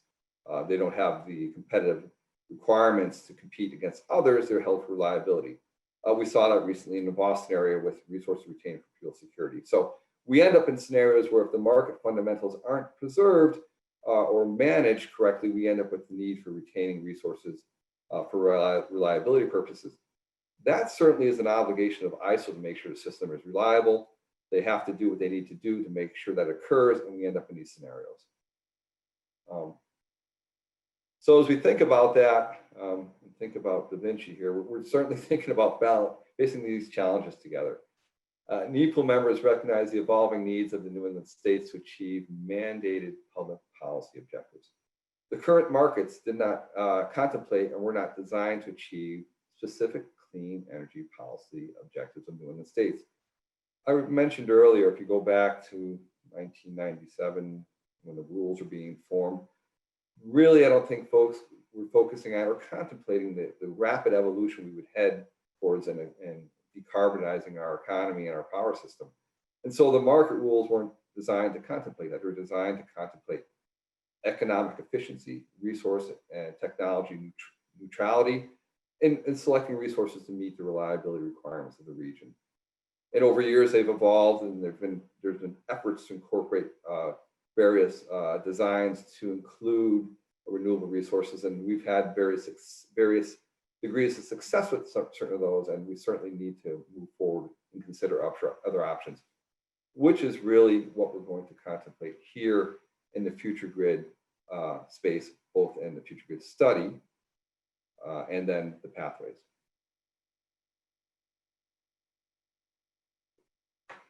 again, so looking at New England's Future Grid Initiative, in recognition of the changing demands on the grid arising from evolving state policies and new technologies, NEPOOL leadership, working closely with NESCO and ISO New England representatives, launched the New England Future Grid Initiative in two parallel processes. One is to define and assess the future state of New England's regional power system, the Future Grid Reliability Study. And the other is to explore and evaluate potential frameworks that could be pursued to help New England's clean energy transition. That's the Pathways to Future Grid. Both of these processes encourage active, informed involvement by all parties and interested parties, including representative both the executive and latest legislative branches of New England's states, and FERC to the fullest extent possible. Just want to remind you, I'll say it again as we go on and see it here on this next slide that Sebastian put up. These materials relative to the future grid and the pathways discussion are posted on the NEPOOL website under Future Grid. They'll have Future Grid Study and Pathways. All the materials are there for those that are interested. So the Future Grid, you're looking at assessing the future together, really is NEPOOL, NESCO, and ISO have been working together to define a study that would assess the future state of the regional power system in light of state energy and environmental requirements. The contemplated study will involve and perform multiple areas of analysis, including a gap analysis to help determine whether in the future state envisioned, the competitive markets will provide what is needed to assure a reliable operation of the grid.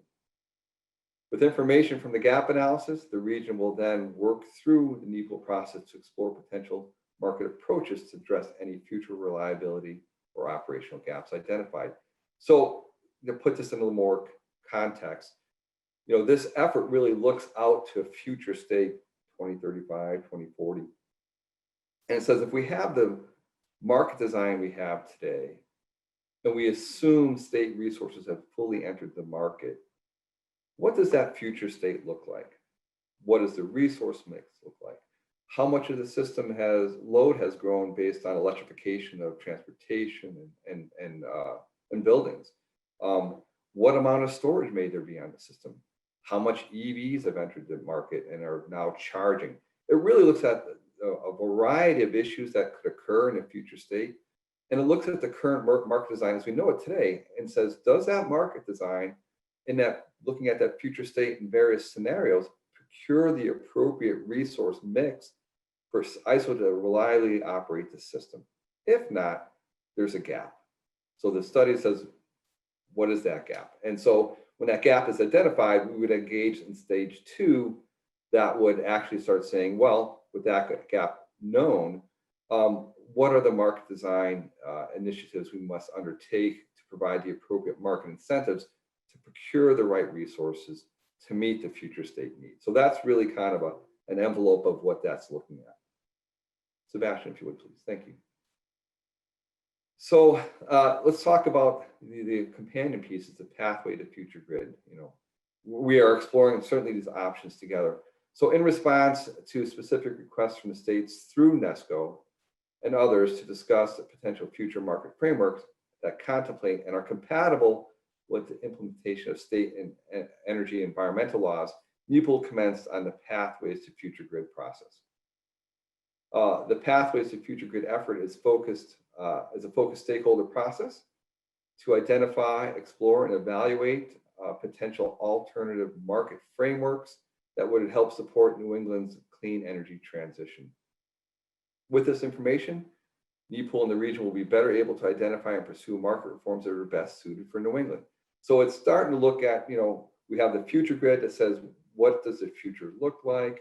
Is it reliable? We assume state policy resources have entered the market, and we're going to look for a gap. The pathway says, well, how do we get to that state? How do we enable and support the entry of these resources in the context of the market as we know it today? And so the pathways discussion thus far has all taken place during the meetings of the NEPOOL Participants Committee, which is the highest level and most broadly attended NEPOOL committee. And at every of its meetings since June, the Participants Committee has received presentations from industry experts on various potential frameworks that have been identified for exploration and assessment. To date, those presentations have included information on the following potential pathways or market frameworks: a new forward clean energy market. And so you might envision that as you have the forward capacity market, you may have this forward clean energy market that runs perhaps outside of it and recognizes and values clean energy attributes of those resources. Those resources that have clean energy attributes could derive revenues from this other market and perhaps use those revenues to help lower its entry costs into the marketplace, allowing them to clear more economically where they've been otherwise held out based on the protections of the marketplace. The market also has the other market design consideration is a net carbon pricing framework, where an imputed value of carbon would be, social cost of carbon would be included in the clearing of the market. Then revenues that, resources that don't have a high carbon value would be able to garner more revenues from the market and have those revenues help them enter under the market framework. Load possibly could see some of the resources that are more carbon intensive have those revenues from those resources carved away and refunded to load to soften the benefit or soften the impact of carbon pricing. Again, just a consideration of the alternatives that we've been looking at. There is also an energy only consideration as a framework. If you think about Texas, the Texas market, Texas doesn't have a capacity market. It has a energy only market that uses an operating reserve demand curve. Basically, it provides for volatility in the market based on reduction of reserves in real time, and it has a $9,000 per megawatt hour cap. Really, resources garner their revenues through those periods of scarcity in the market where prices jump, they garner their revenues, and they're around to make sure the system's reliable, but anyone can enter the market because there's not a constraint like the capacity market has. Again, just some of the pathways for consideration. Certainly there's alternate reliability assurance constructs that were considered. There's also the integrated clean capacity market consideration, which is really kind of related to the forward clean energy market design. The integrated clean capacity market design really looks to have a optimized clearing of the capacity market and resources with and without clean energy attributes to deliver the ability to clear clean energy resources through a common function. So as you can see, there's a lot of different pathways being considered by NEPOOL and NESCO and the states as we consider what are the pathways moving forward. Again, all those materials are captured and preserved, if you will, under the NEPOOL website, under the Future Grid area. NEPOOL has also engaged with an independent consultant to help quantitatively assess the advantages and disadvantages of each identified potential pathway and market framework. The consultant is also helping to identify additional decisions on details and designs that will be needed to be made in a more full assessment of those frameworks. And that analysis has been posted to the ISO website as well. Sebastian, if you will. Oh, you're there already, sorry.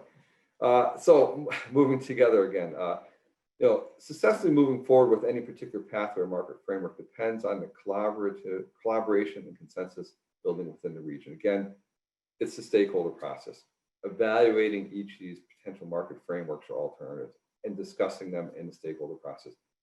Collaboration and consensus building is what NEPOOL does best. Through the Future Grid Initiative, NEPOOL is dedicated to working with the states and ISO and other interested parties to find an acceptable pathway forward for New England, given the many diverse and sometimes conflicting goals and desires of stakeholders in the region. Again, if I think about where we are, the ongoing Future Grid process provides the forum for NEPOOL participants, state officials and representatives, ISO New England to find common understanding among a diverse set of interests on potential pathways forward and to support the region's efforts to find consensus where possible.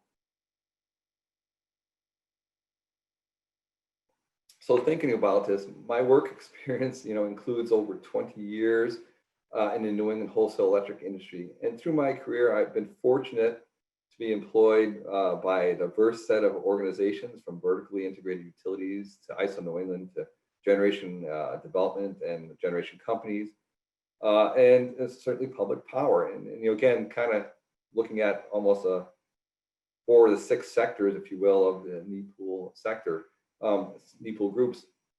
You know, my experience have reinforced in me time and again that the NEPOOL New England is far better served working collaboratively through their interests and desires to find common ground and build consensus rather than seeking change through litigation before regulators and the courts. That collaboration and consensus building depends critically on all those around the table understanding the issues and proposed solutions from all perspectives. The more informed everyone is around the table, the better the opportunity we have to find broadly supported solutions to the challenges the region now faces. I hope the states' conferences will help to advance that understanding among the states and those who are participating in order to advance the ongoing future grid initiatives as we all work together to find a solution. I'm hopeful that the states hosted technical sessions will help to complement and further collaborative efforts around the NEPOOL table. The state's technical forums represent an opportunity for regional stakeholders to better understand the individual or collective views of the New England states on the issues identified in the governor's letters and subsequent vision statements. Again, I think this forum is very complementary to what's going on in NEPOOL. We truly appreciate the opportunity to discuss NEPOOL and its formation, its operation here. And thank you for your time today, much appreciated. Thank you very much. I'm Phil Bartlett, Chair of the Maine PUC and one of the moderators today. We have a number of questions that are coming in through the chat and or through the Q&A function. And just remind folks, you can continue to add questions and we'll get to as many as we can live, and then we'll respond in writing to any we can't get to. So the first one that comes up, Dave, is from Amanda DeTrinzi asking, is there a cost to join NEPOOL? Yes, membership costs vary depending on what sector you join. The lowest cost certainly is for end users. States all participate without cost, but there is, depending what sector you join, end user, generation, supplier, and so forth, there is cost structures related to those. But again, the lowest cost is for end users.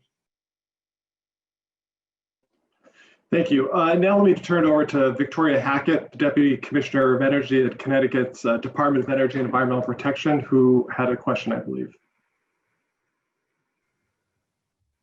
I do. So thank you. This has been a great presentation.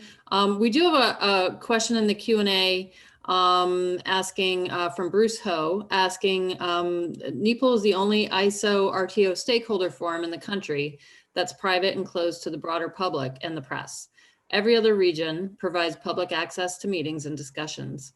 And the question is, could one or more of the states comment on whether this is one of the issues or concerns that states are looking at to address in the energy vision process?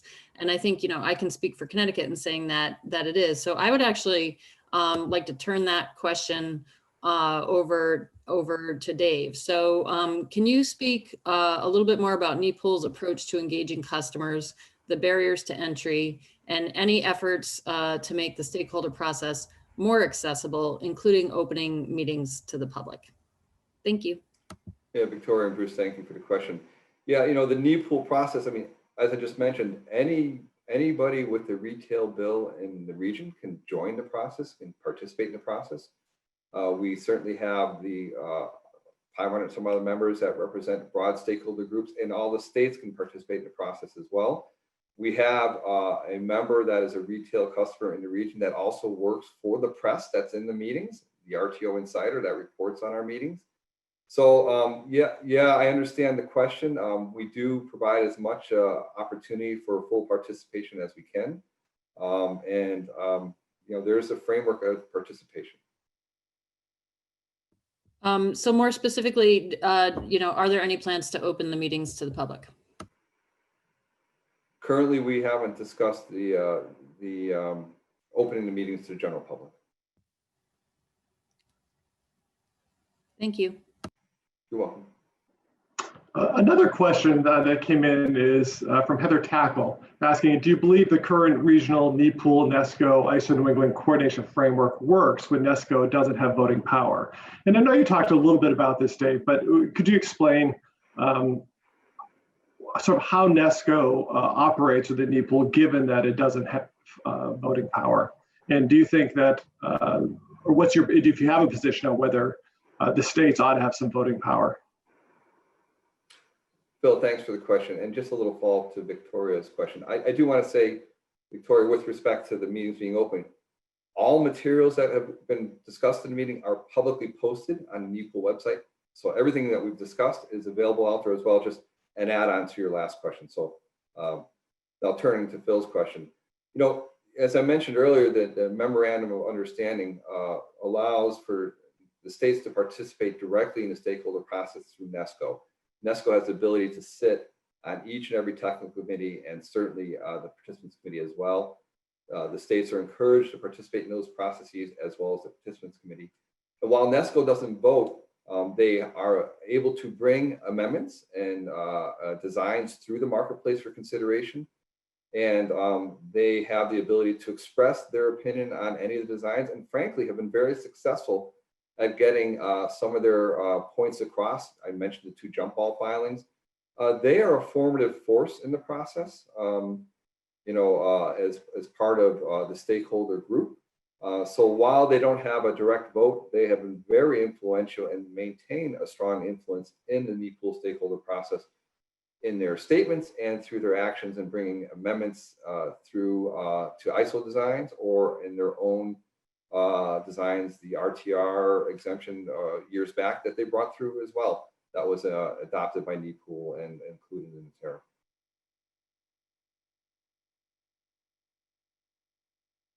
Great, thank you. Next question is from David Littell, former commissioner from Maine. He's asking, part of the fundamental problem that we've seen develop is that ISO New England and NEPOOL have not planned to incorporate the state's resource planning decisions, exercising authority reserved to the states under the Federal Power Act. It seems that the future of the grid project is perpetuating this disconnect. The modeling tools NEPOOL is using assumes traditional market constructs. Is there going to be room to reorient to incorporate the type of new services that David Ismay presented and others have talked about earlier today? Again, thanks for that question as well. I mean, this speaks to the tensions between the market design and state policies. And, you know, on the one hand, we hear the voice that says, you know, competition is good and derives value. On the other hand, we understand that states are trying to bring and meet their state laws and bring their resources into the market to maximize consumer benefit by having those incorporated in the market design and included in the market. I understand the question. You know, the NEPOOL process for future grid and pathways, NESCO and the states are very involved in that process. We are, you know, trying to incorporate as many tools as possible. I think you're hearing ISO actually considering even itself, when you look at the planning procedures, looking beyond the 10-year horizon to address some of the concerns on transmission planning as we look to incorporate the new resources we're seeing today. And unfortunately, these things take time. If you think about what it takes to identify scenarios, identify future opportunities, and what the expectations are on future loads and resource types, to bring those all into a meaningful study that can drive outcomes is complex. And, you know, I think, my opinion, NEPOOL and working with ISO, NESCO, and other stakeholders are doing just that, trying to incorporate as much consideration of new types of technologies and resources and how they're deployed and how they can be utilized in the future state and how we incorporate them into the market through the pathways discussion. Probably not optimal, I understand that, but I'm not, as I sit here now, I'm not certain how we try to maintain some integrity of the market constructs and fundamentals that we all want to keep, while making sure we advance the interests of states and their policy objectives. It's a complex issue, and I think the region is working hard to solve that. And again, perhaps not optimal, but I think that's where we are at the moment. Thanks. Dick Brooks asks whether FERC Order 2222 has any impact on the future grid initiative goals, objectives, or timelines. Do you have any thoughts on that? Yeah, good question. You know, Order 2222, or affectionately known as Order 2x4, does present a lot of challenges. I mean, it's a very, very complex. When you think about, you know, distributed energy resources participating at the distribution level, it's going to require a lot of, you know, broad coordination between distribution utilities and the ISO and how they, you know, register and manage and participate. It's going to require changes in the ISO system. You know, thinking about the future grid, certainly when you look at distributed resources, it's going to change how we perhaps see expected power flows.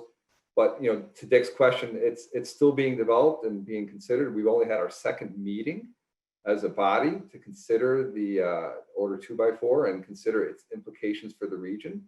Again, it goes to my earlier comment. We're in an area where this industry was moving at what we'd say is a glacial pace to now having to contemplate a rapidly evolving resource mix and technologies and how they're incorporated into a reliable operation of the system and functional marketplace. All with, you know, looking forward to areas where we have a degree of uncertainty, how much load growth we're going to have, and where is this load growth going to take place. Think about EVs. If we have an explosion of EVs, are they charging in one location, discharging in another location?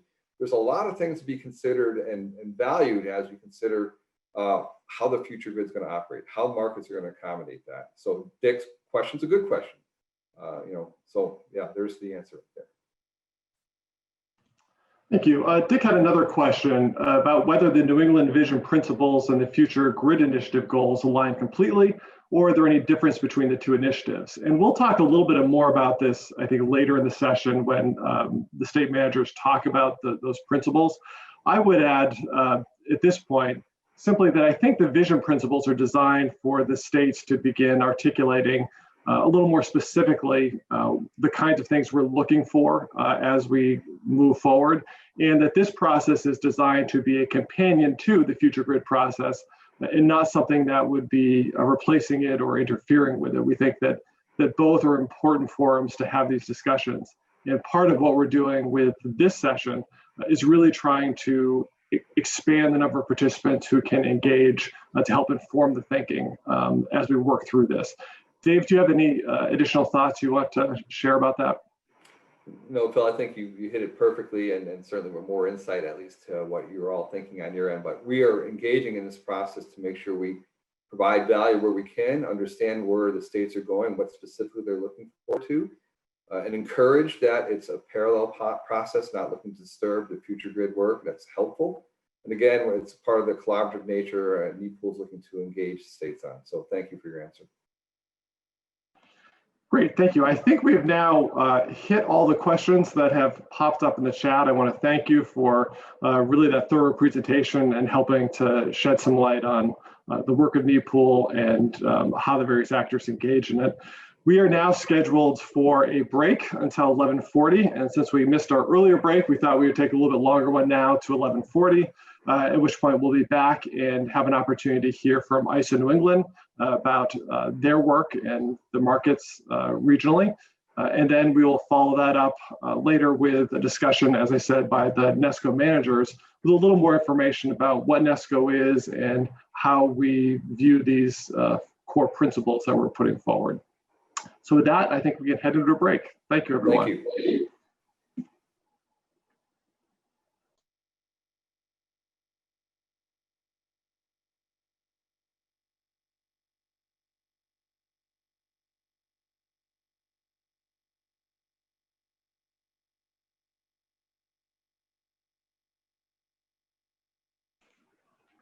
Welcome back, everyone. Hope you had a good break. Next up, we are having an opportunity to hear from ISO New England. We've asked Eric Johnson, the Director of External Affairs for ISO New England, to talk a little bit about what ISO does and the role it plays in resource adequacy, and then more specifically about the energy markets, how they work, and how ISO goes about managing those. So without further ado, I'm very pleased to have Eric Johnson joining us and hopefully giving us a crash course on the regional markets. Great, thank you very much, Mr. Chairman. Can you hear me? Yes. Okay. And I'm going to bring a presentation up and we'll get underway.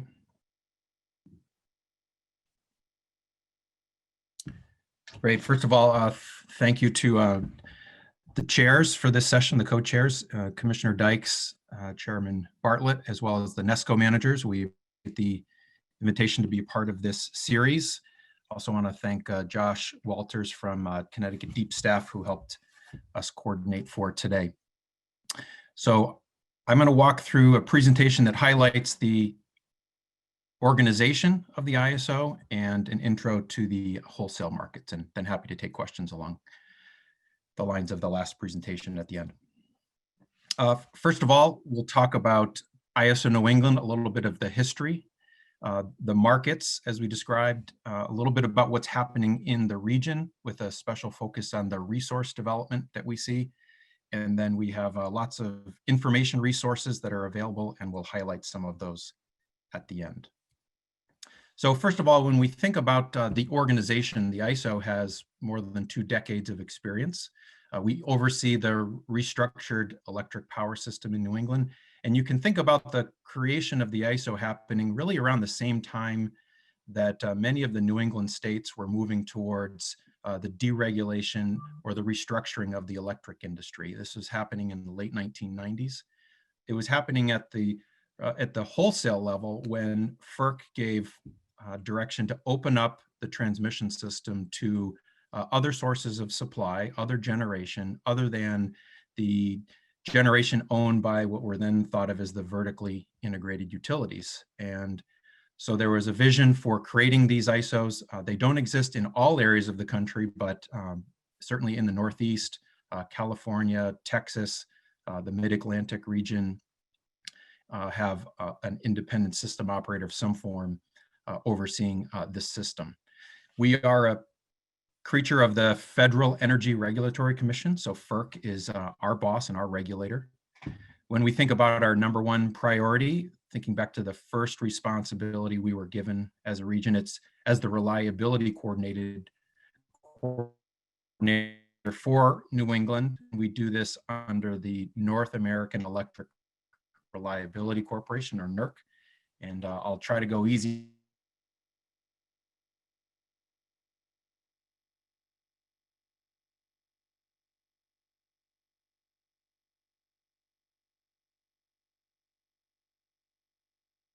Are participating in the wholesale market, and as employees, as members of our executive team, as representatives of our board, we all are required to abide by a code of conduct that's approved by the FERC, and it's posted on our website. That means we cannot have any financial interest in any of the companies that are participating in the market. So Dave Kavanaugh in the earlier presentation talked about NEPOOL and the market participants. So as an ISO employee, you would not be able to own any stock or financial interest in any of their member companies. Another thing that makes the ISO unique is that we are neutral when we think about technology. So the ISO does not advocate for any particular resources to come forward in the market, and that's unique. Certainly the states have obligations or the ability under the Federal Power Act to determine and shape the resource mix to meet their policy objectives. But that gets to some of the different roles that the ISO plays versus the states. And finally, we are a private, not-for-profit corporation, and that makes us a little bit unique as well. I'd like to talk about the 3 major areas of responsibility. They're highlighted on the screen here. And these are presented in the order that they were given to us, delegated authority by FERC. So the first responsibility, the first job we had in 1997 was to operate the grid. And you can think of this like the air traffic control for the power system. So the ISO doesn't own transmission, we don't own generation, we don't own demand response or individual customers. The only thing we own is a control center in Western Massachusetts and then a backup facility in Connecticut. So we want to make sure that on a real-time basis, and we plan this for the next hour, the next day, the next 7 days, we bring on enough supply to meet the demand for electricity, and we have to balance that perfectly in real time. And so we've been performing that function since 1997, and it's really the core of what we do. We operate the high voltage transmission system, and I'll distinguish that from the poles and wires that you might see going down the street in your community. The higher voltage lines usually on the taller towers, often crossing the highways. That's the high voltage system. And that's what's administered and operated by the ISO. The local distribution system is not under our control. We actually don't have a lot of visibility on that. And that's a point that we're going to have to get involved with more in the future as we see a kind of a blurring of the lines between transmission and distribution. So that's certainly on our radar. But if we think about the world as it is today, we operate the high voltage transmission system. And you might ask, well, how do you operate it if you don't own it? And we have an operating agreement with the transmission owners. All of that falls under the jurisdiction of FERC, and those operating agreements are public and they're available on the ISO website. So that's grid operation. The second function that was given to the ISO was to create wholesale electricity markets for New England. So they didn't exist back in 1997. When you plug things into your wall or you flipped a switch, you were getting power from your local electric utility, one of the vertically integrated utilities in New England. But there was a vision for creating this wholesale market structure where anybody could provide power into the system and compete essentially based on price. So the ISO first introduced the energy markets to the region in 1999. And one of the unique features of the wholesale markets at that time is there was really only one price for energy across New England. There weren't any zones. The states didn't have special zonal pricing in the region, but FERC's plan for the region was that there should be some type of locational pricing. So we introduced that in 2003. It was a pretty significant overhaul of the new market design. It was known as standard market design, and that was adopted from a platform that's used in some of the other ISOs. So when that happened, you saw each of the states in New England become a pricing zone for energy. And then Massachusetts, because it's a larger state with multiple electric distribution companies, it actually has 3 distinct zones. So we price electricity today very similar to that system that was put in place in 2003. And the energy market has those 7 zones. Now, those zones are actually a roll up of the price that we see at lots and lots of nodes around the region. So if anybody's interested in seeing the nodal pricing for the region, that is available. It's you can see the nodal map for New England. There's about 1,000 pricing nodes around the region. But for the market pricing that you see on the website, we roll that up into to the 8 energy market zones. The second market product is the capacity market, and I'll get into this in a little bit more detail. That's the market that New England uses for resource adequacy. And the capacity market is looking longer term. We also have markets that are making sure we have the resources that we need in real time if something trips offline, and we think of those as ancillary services, reserve products, and I'll show you some of the numbers around that as well. The third area of responsibility that was given to us by FERC, and this came in the 2000 timeframe, was to have lead responsibility for planning the power system for the future. And when this was set up, the ISO would look 10 years into the future to make sure that the electric grid can reliably handle the demand for electricity that we forecast for the region. And it looks at New England as a whole, but it also looks at key areas that have higher demand. So the Southwest Connecticut area, the Hartford, Providence areas, the greater Boston area, where we see more population and more demand. We also want to make sure that we can keep the lights on reliably in those areas. So that's a key part of the planning, and that's to make sure that we meet reliability standards, and those are set, as I mentioned, by NERC and overseen by the FERC. The other aspect of power system planning is to make sure that we study any new resources that want to connect into the grid. And we think of these as interconnections. If you want to propose to build a wind farm or a gas-fired power plant or anything that connects to the bulk electric system, it comes to the ISO for a study. You apply. It's a little bit like going to the deli. You get your number and then you get in line, and we study that in the order that they come in to the queue. So we have the ISO generator interconnection study queue. And when the ISO looks at these projects, we're not looking at the benefits of any particular project, because all of these resources, if they get developed, would be competing in a market. So we're not picking winners or losers or preferred resources. We're simply looking at the interconnection and making sure that if it connects to the grid, it can do so reliably. And the test is that a new project cannot have an adverse impact on the reliability of the system or resources that are connected to it. So in the planning space, we're proactive, looking out 10 years at the reliability needs.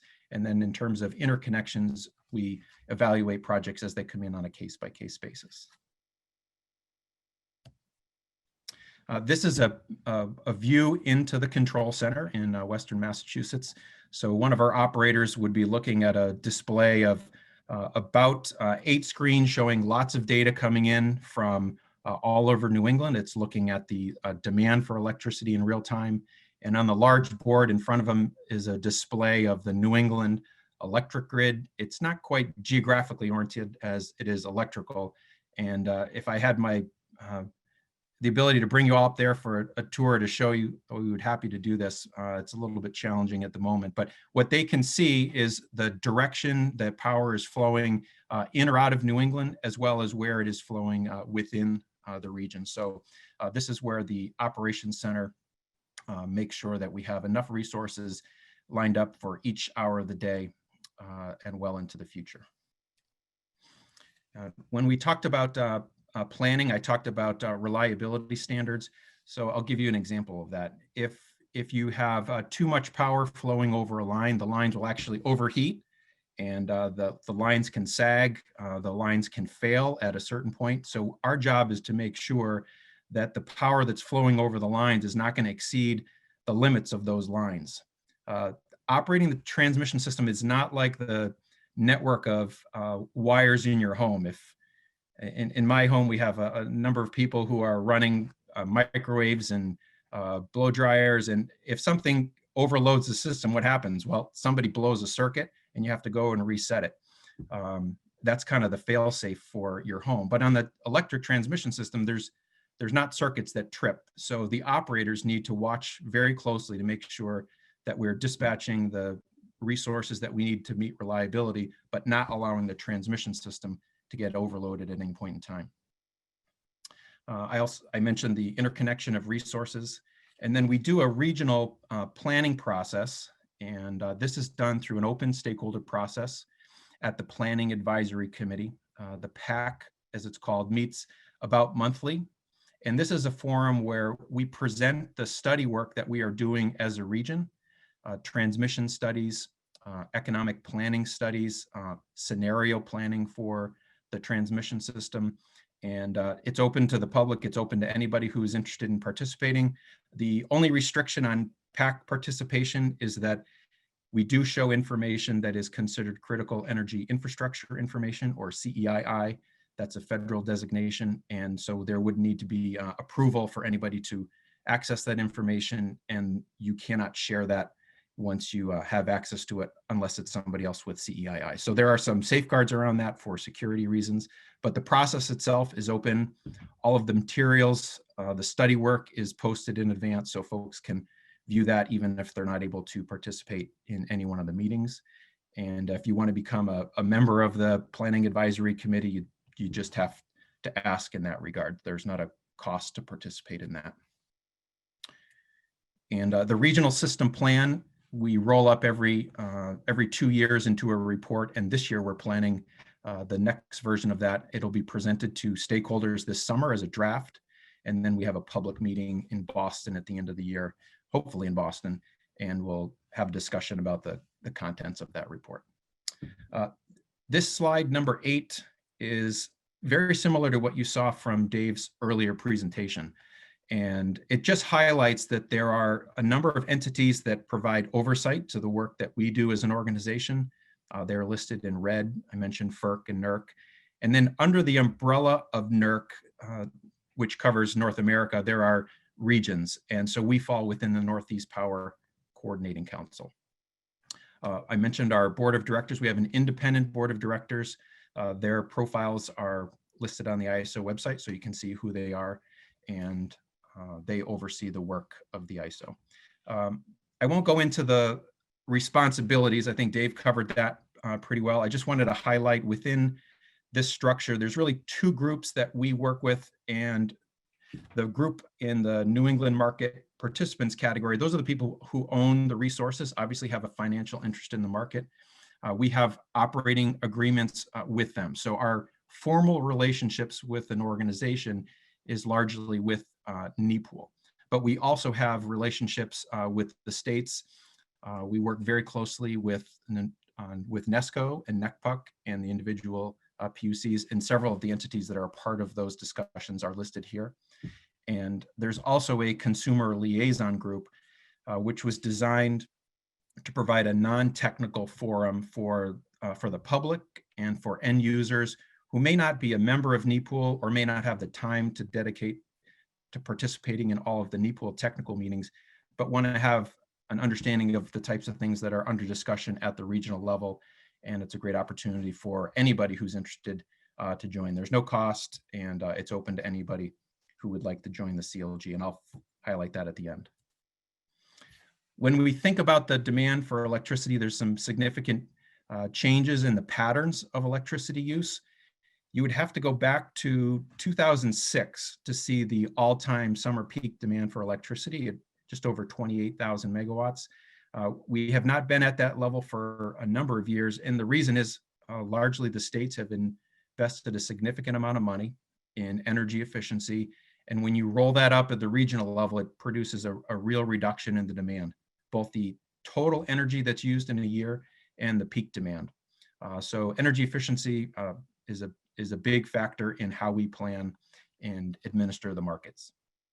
We do have a slightly lower peak in the winter, but again, we haven't seen those numbers since 2004. The peaks in the region tend to be driven by extreme heat, a heat wave, or extreme cold, and those are what set the peak for this region. The other thing that we're seeing is the development of behind-the-meter solar resources are really moving when that peak occurs for the region. And a challenge for our system operators when you think about solar is you can see them when you're driving around the region. If you're driving along the Mass Pike or one of the highways, you'll see these solar arrays, but the control room can't see them in real time. They are tied into the distribution system, or the rooftop systems are behind the customer meter. So we have to forecast what those solar panels would produce on any given day. So we spend a lot of time working with the utilities and the states to get good program information about the penetration of solar resources so we can build that into our daily operating plan. So if you think about solar energy, it looks like load reduction to the ISO. It doesn't actually look like supply coming onto the system. Take a quick look at the resources in the region. There's about 350 generators. And when we say dispatchable, that means they are operating under the dispatch instructions from the ISO, either to turn on or off on any given day, or to ramp up or ramp down. And our region is almost always ramping one way or another, ramping up from the morning until the afternoon or ramping down. As a region, we're a little bit unique if you think of the Midwest or some of the southern states that have a very large industrial manufacturing base. Their load profile would be a little bit more constant throughout the day, but we tend to have a peakier system that we have to manage here in the region. So if you take all of those generators, we have about 31,500 megawatts of total capacity in the region. And there's also a lot of interest in developing resources. And we have more than 24,000 megawatts proposed. And you might look at those two numbers and say, well, why would you need 24,000 megawatts on top of 31? Well, the short answer is we don't. These are in the queue, and not everything that's in the queue will get built. And we'll talk a little bit about the profile of that in a few minutes. We've also seen some pretty significant retirements in the region: coal plants, oil resources, and nuclear generation. And we have other resources that we would say are at risk for retirement. If it's an older fossil resource, it's probably not economic in the current market, probably only runs during peak periods in the summer or the winter, and the cost of compliance with the environmental regulations are probably too high for them to invest in retrofitting those plants. And then the last resource I want to talk about is demand response. And within New England, we have a long history of integrated demand resources into the wholesale markets. And they can participate like a generation resource. And if the operators, a megawatt of demand reduction looks an awful lot like a megawatt of power supply coming on to the grid. So we've developed opportunities for demand to participate in the energy markets. That came into place in 2018. And then the capacity market was designed actually to provide incentives for energy efficiency and demand response really from the outset of the market. When we think about the transmission grid itself, this is a map of the interstate transmission network in New England. This is not looking at highways. So the blue lines are the 345 kV transmission network, and it extends really through all of the states. If you look in closely, you can probably see that that transmission system was developed around some of the nuclear assets along the coast. The next level of transmission is 115 kV, that's shown in red, and then we have some 230 kV as well. So that's the network that we are operating. And as you can see, those transmission lines extend to our borders, and we have 13 ties to neighboring regions. And the predominant flow for New England is we tend to import power.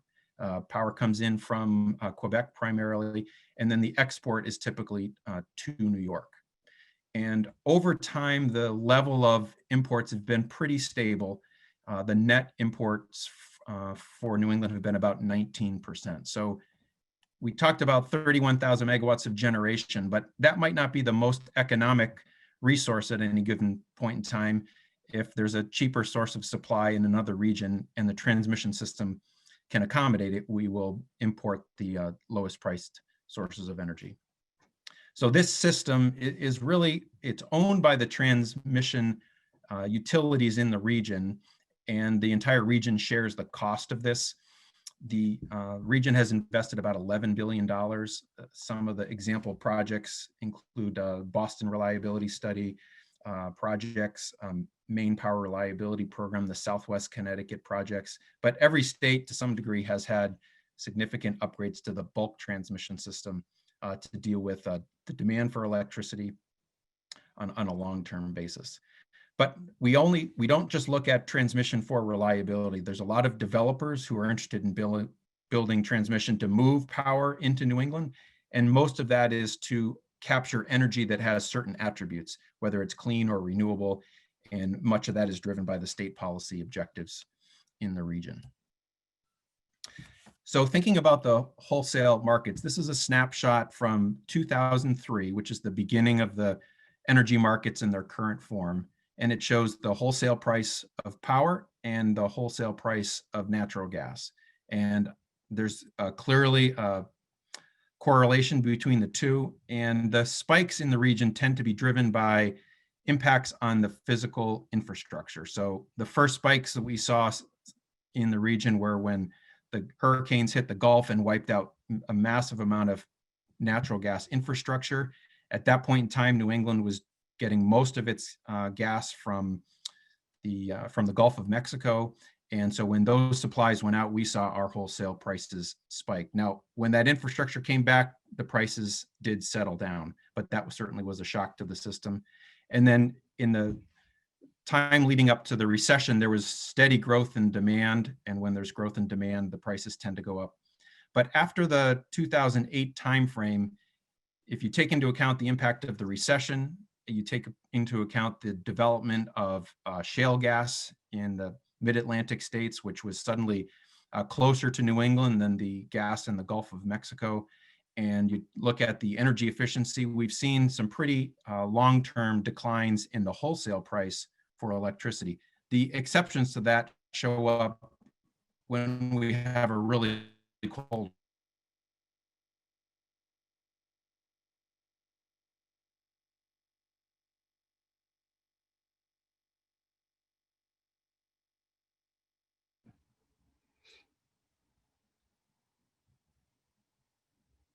It seems like Eric may have, his feed may have frozen up there.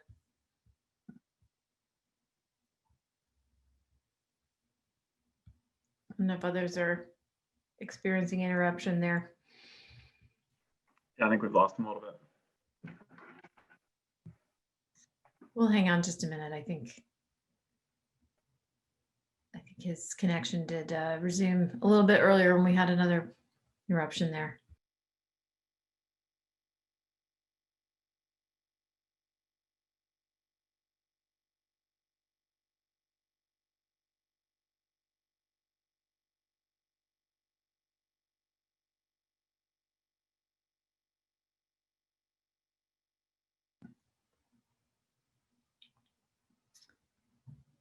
We're reaching out to see if we can get him to reconnect there.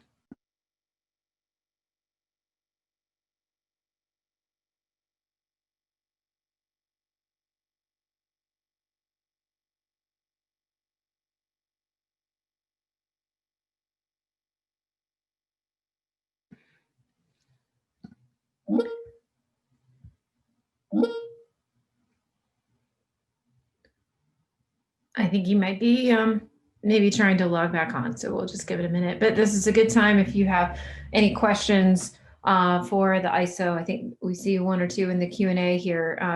It's a good time to input those questions.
Commissioner, I'm sorry about that. I think I'm back.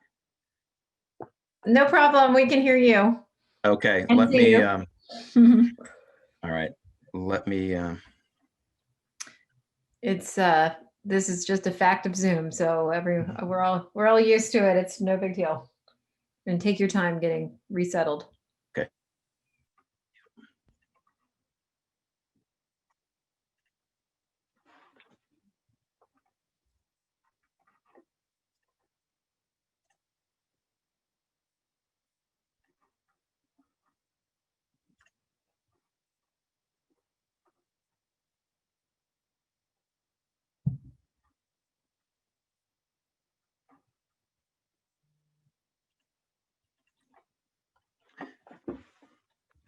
Can you see the slide 14?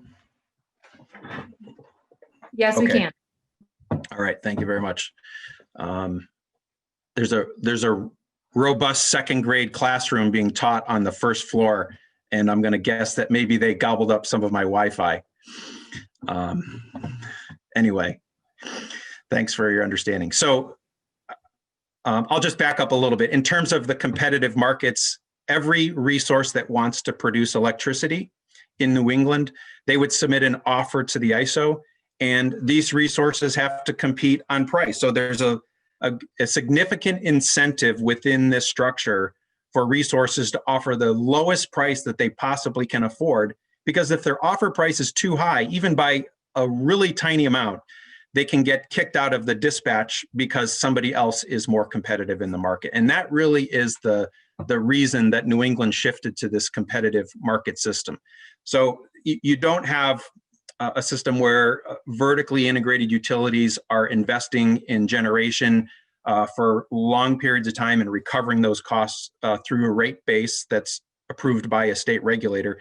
You have all of these private investors that are putting private capital into the market and offering the lowest price so that they get picked to produce electricity. And that's essentially how all of the markets administered by the ISO work. They're driven by that price.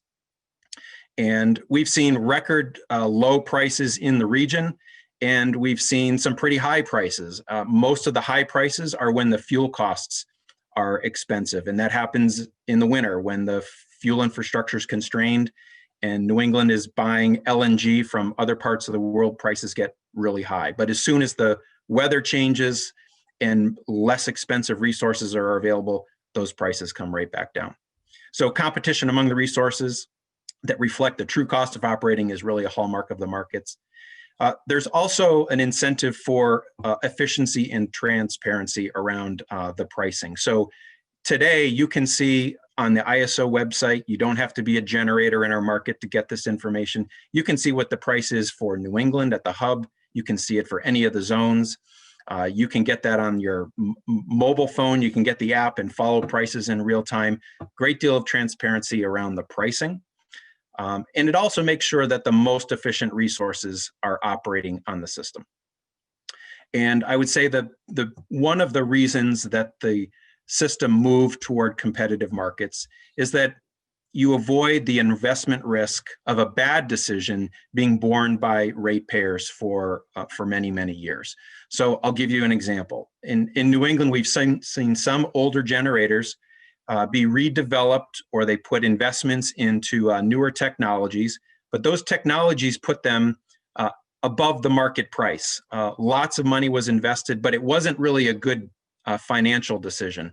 And some of those plants have gone out of business, and many of them have shut down in those cases. So when that happens, the investors in those companies lose that investment. The ratepayers are not on the hook for those bad investments. So I think that has been a clear benefit to consumers in the region. When there are bad investments that are made in resources or technologies, that consumers don't bear those for the long term.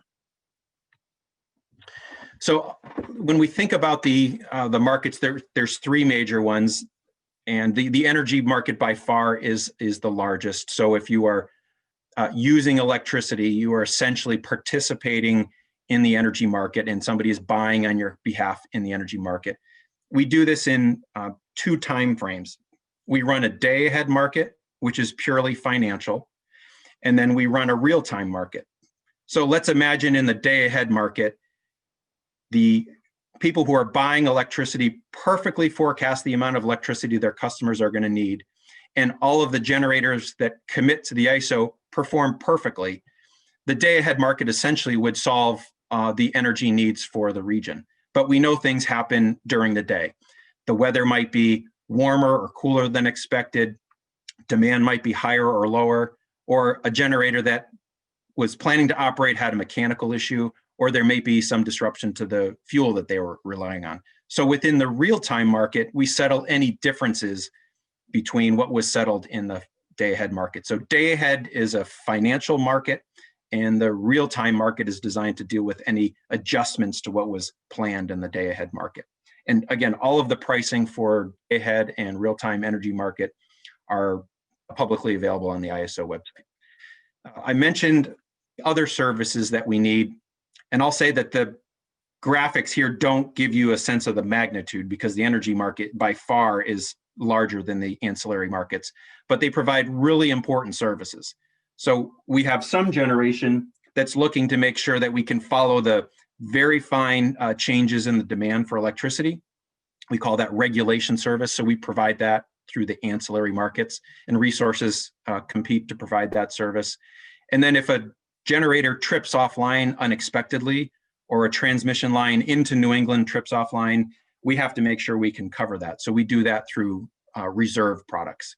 And I'll give you an example. If the Millstone Power Station in Waterford, Connecticut, if it trips offline, we see that in the control room. It's not producing power to the grid, but the people in Southeast Connecticut and Southern New England don't lose power because we're carrying reserves to back that up. So that's part of the reliability services that we capture through the ancillary markets. It's a relatively small market in terms of dollar value. We'll show you that in a moment, but it's very important in terms of keeping the lights on. And then the forward capacity market, as I mentioned, is the resource adequacy mechanism for the region. And the FCM admittedly has had a long and pretty controversial history. It's been designed and modified a number of times over the region's history, but it really went into place in the 2010 timeframe. It was the result of a settlement actually between the ISO, the market participants, and the states. And the New England states actually put forward the design for the forward capacity market. And they had a couple objectives. One I mentioned earlier is to provide opportunities for energy efficiency and demand resources to compete on a level playing field with generation. I think New England was the first region to adopt that model for resource adequacy, and others have followed. The states also wanted to make sure that the prices in the capacity market were set by the newest, most efficient resources. And so that's become a part of the design. And it's a forward market. So it's not buying something we need today, it's buying something that we're going to need in about 3 years. And we'll show you the value of these different markets in terms of dollars. This chart looks back to 2008. There's nothing significant about 2008 other than it was the high water mark for the wholesale costs for the region. But you could look and see the numbers for these three markets back to 2003, certainly, and the capacity market to 2010. So here you can see that the markets over time have seen declining values, and the times when prices are high reflect when there are fuel constraints in the region. So it lines up on an annual basis with the volatility we saw in the monthly chart a few slides ago. So when you look to 2016, we actually set the lowest prices for wholesale power in the history of the New England markets. And in 2020, we're actually pretty close to that. Much of the cost is driven by energy, but over time, you'll see that energy prices have come down, but capacity prices have gone up. And the capacity costs go up when we see retirements of resources. And we've got some more data on the trends there as well. But you have to look very closely to see those ancillary markets, and that's shown in the orange. And those are the reserves and the regulation resources that are operating within each day. When we think about the markets and the transmission system, it's important to understand that the work that we do to plan the system, administer the markets, design the markets, all of these things work together. We made significant transmission investments for reliability in the region. We continue to do that. And if you look back to 2005, there were some significant costs that the region was bearing because of the lack of a robust or modern transmission network. And actually, those costs were not borne by all of the region. They were borne by the areas where the constraints were located.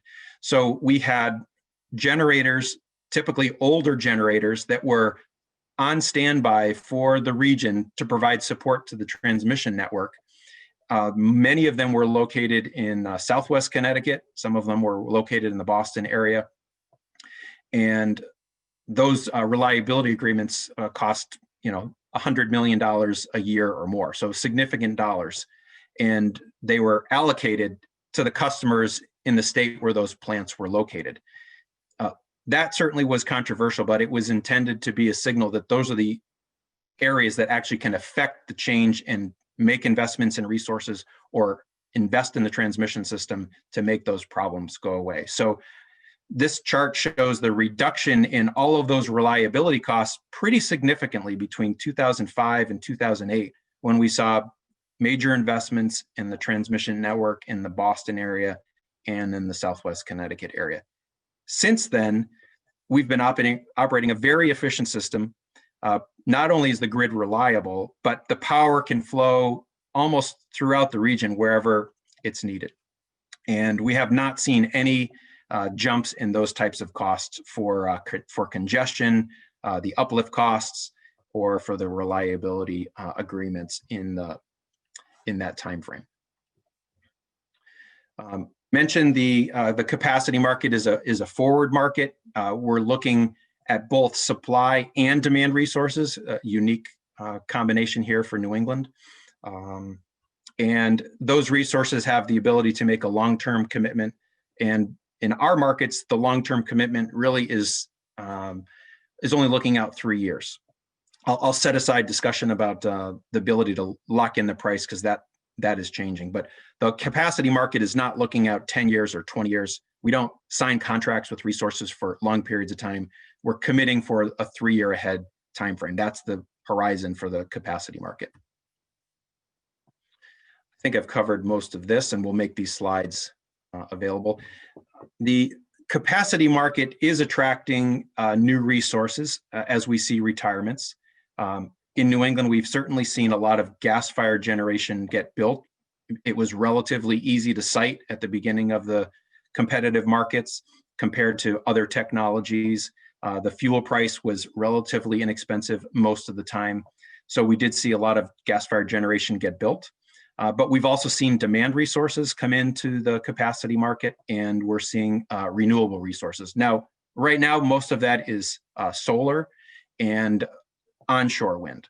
We haven't seen the offshore wind come into the capacity market because those projects are much more capital intensive and they're not competitive in the capacity market with the cost of those projects. But that is changing, and I think we'll see change as New England develops more and more offshore wind. All of the results of the capacity auction in great detail are posted on our website. It's filed with FERC. All of this information is public, but you can see the prices for each of the auction years. And I just wanted to show, similar to the energy market trend, you can see what capacity market prices have been doing over time. So if you look back to the 2018, 2019 timeframe, capacity prices for New England were about $4 billion per year, and those were allocated across the entire region. We've seen the capacity prices come down significantly. And in fact, last year they hit a record low level in the auction that we ran in February. So capacity prices have become a larger part of the wholesale market, but they've also been declining in a period when we have excess supply. And that's kind of the window that we're in as a region right now. If we see large scale retirements, we'll see those capacity prices trend up again. We run an auction each year and it captures the latest expectations for resources that will stay in the system and resources that will retire. And we do that each year in February. I mentioned the next one, it'll be the 15th forward capacity auction. All of the information about the auction we file with FERC in advance. And when the auction is run, we provide real-time information to the states during the auction. And we put out press releases and FERC filings afterward to show the results. So there's a great deal of transparency in terms of the pricing and the results coming out of that market. There are zones within the capacity market. I mentioned the zones in the energy market. So we have a locational pricing component in the FCM. And on this slide, you can see it broken into different regions. The northern New England region tends to be export constrained. So they have resources in northern New England, but they can't deliver all of the power that's available because of limits on the transmission system. The Boston area tends to be import constrained because they have high demand, but they don't have a lot of resources sitting on top of that demand. And then there's the rest of pool, which tends not to be constrained. And these zones have shifted over time. At one point, Connecticut, for example, was import constrained, but as Connecticut added new resources within the state and made some transmission investments, we've seen the zonal configurations change. I'll point out that the zonal configurations here are inputs going into the auction. It does not mean that there will be different prices for these zones as a result of what happens during the auction each year in February. And in many cases, the price has been uniform across the region. And again, that's a testament to some of the investments we've seen in transmission and the location of resources that have been cited in the region. So this will be the inputs for our auction that's going to be held on February 8th. I said I would talk about some of the resource developments that we're seeing in the region. So this is a snapshot of the electric energy that's produced within New England. This is not looking at any imports. At 2000, which was the first full year of the competitive wholesale markets, and then 2019, the last year that we have 12 months of data for. Over time, you can see that the nuclear generation has been relatively stable, although the absolute output of the plants has declined as we saw the retirement of the Pilgrim Station and the Vermont Yankee Station, but the output of the existing fleet is pretty robust. The biggest change, however, has been the shift from oil and coal, which, if you can believe it, at one point made up 40% of the energy production in New England back in 2000. And that's fallen off the map. So there's very little coal or oil that's used to produce electricity. And as I mentioned, that's typically only during a heat wave or a cold snap. They are idle almost all other hours of the year. And those would be the plants that are at risk of retirement. So New England has never been a region that burned a lot of coal. We only have a couple of places where that's still produced, and we expect that they will not be around in the time frame that the states are talking about for long-term decarbonization goals. So the future really is going to be the remaining nuclear, natural gas that we have today, and then the renewables, which you see on the right. The numbers are not very significant now, but they are going to grow because the states clearly have priorities for developing clean and renewable energy.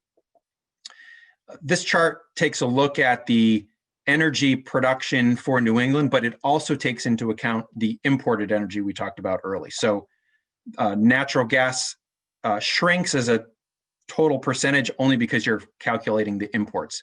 But you can see renewables are about 9% plus hydro. We've just called out hydro separately because it's not considered renewable by each of the states, and coal and oil are relatively small. So what has happened since 2000 with the emissions? We've seen really dramatic reductions in the CO2, the NOx, and the SO2. And this is all about the shift from coal and oil generation to natural gas. Now we do see upticks in the emissions in the wintertime periods if we have to dispatch those plants, but the long-term trend is really significant reductions. And I would say this is a benefit of the competitive markets, because these reductions are not only attributable to the environmental regulations, it's just these plants are not competitive in a wholesale market framework. If you think about the state's goals, this is a snapshot of the long-term greenhouse gas reductions across New England, relatively constant numbers, about 80% reductions over the 1990 timeframe. And I understand from the presentations earlier that the states, are in different places in terms of this being a mandate versus not a mandate, but directionally we've seen 80% is the target. Then the states also have pretty aggressive goals for developing renewable energy. And the ISO provides this just for informational purposes. We don't have a requirement to meet these targets, but it is interesting to see what they roll up into at the regional level. Maine at one point was at the bottom of the list, and then there was a change of administration, and suddenly Maine's at the top of the list in terms of the targets for renewable energy. This chart is essentially the information you saw on the previous slide, but we've tried to capture a few of the other long-term goals that the states have set in terms of total renewable energy, zero carbon electricity supply, and we see that across most of New England that the governors and legislators have set very aggressive goals beyond GHG reductions and the RPS. This is a snapshot of the queue, and you can see what's proposed. It's a very different picture than what it was 3 years ago. It used to be that the queue was dominated by natural gas fired generation with a lot of things that showed up in the other category. Today, natural gas is about 4% of what's in the queue. It's mostly wind. And on the right-hand side, you can see where that wind is distributed geographically. But solar certainly has come into the queue, and battery storage, which was in the miscellaneous category a few years ago, is really being driven by state incentives for battery storage technology. So we're seeing that at the regional level. If you think about what's trending, energy efficiency, long been a priority for New England policymakers. Solar is one of the fastest growing resources in the region, and wind probably has the potential to be the largest new resource technology that gets added to the bulk power system over time. The states in New England have long been leaders in energy efficiency, which certainly makes sense. The impact of energy efficiency is very visible at the regional level. And this chart is showing 2 snapshots. On the left-hand side, we're looking at the peak for demand in New England in the summertime. The gross peak is shown at the top in the orange color. If you take out what's happening with the PV on the system, and then you take out the energy efficiency investments, the peak demand growth is essentially flat over the next 10 years. So that's a major impact that we see at the regional level. It flows into how we plan the transmission system, and it flows into how we administer the wholesale market. So very direct impacts. And if you look at all 87, 60 hours of the day, you see a very similar trend for the next 10 years in terms of the savings from those 2 technologies. Now, this trend may seem like it's going to be the future indefinitely, but what happens when we start to add electric vehicles and we electrify the transmission sector and we electrify more and more buildings? We know that the demand for electricity will go up as a result of that. This is a snapshot of the solar deployments at gross for New England. Back in 2010, there was not even enough solar to show up in the at the regional level. It's about 40 megawatts. And now we're looking at about 8,000 megawatts over the next 10 years. So we work very closely with the states and the utilities to gather information about what they are planning, what their programs are sponsoring for solar technologies. And you can see the number of installations and the capacity by state. I mentioned that the solar is having impact on the demand for electricity. This is a relatively new phenomenon in New England. This is an example of the duck curve that was first seen in California. So it kind of looks like a duck, I guess. This is looking at the demand for electricity out across 24 hours in a day at the regional level. And you can see that the demand dips in the early morning hours, and then there's a long ramp up. You can see that dotted line to the afternoon around 1 o'clock. That would be the typical grid demand for power in New England on a day in May. And then it drops off a little bit in the afternoon, ramps up slightly in the afternoon, and then trails off pretty quickly as people go to bed in the region. But what's happened with solar is all of that solar energy is displacing what people would normally draw from the grid. So the grid goes from producing electricity for that dotted line to now producing electricity for that solid line on the bottom, the belly of the duck. And that's all the result of solar internal to New England. So the interesting phenomenon is that New England is using more electricity on the bulk transmission system at 3 in the morning than they are in 3 in the afternoon. That's a very dramatic development. The second thing I would point out is that you have a very steep ramp from when you get to the 3 o'clock in the afternoon to when you get to the peak in the evening. So you may have the ability to displace that generation when the solar is producing electricity, but you need something behind it that can ramp up very fast over many hours as the sun goes down. So that's certainly a challenge for the grid operators to make sure we have flexible resources with that ramping capability. Finally, I mentioned that we look at transmission not just in terms of reliability, but developers have proposed transmission lines to move from Hydro-Quebec, from New Brunswick, from offshore and the BOEM lease areas to deliver power into the load centers. And we study each of those projects as well. So as I wrap up, we're really moving toward what we call a hybrid grid. And it's a shift really in two dimensions, moving from large conventional generation to renewable resources. We've seen that to date, and we see that when we look at the queue. But we're also moving from large dispatch resources to lots and lots of distributed energy resources. So that's the hybrid grid. It takes into account both of these dimensions.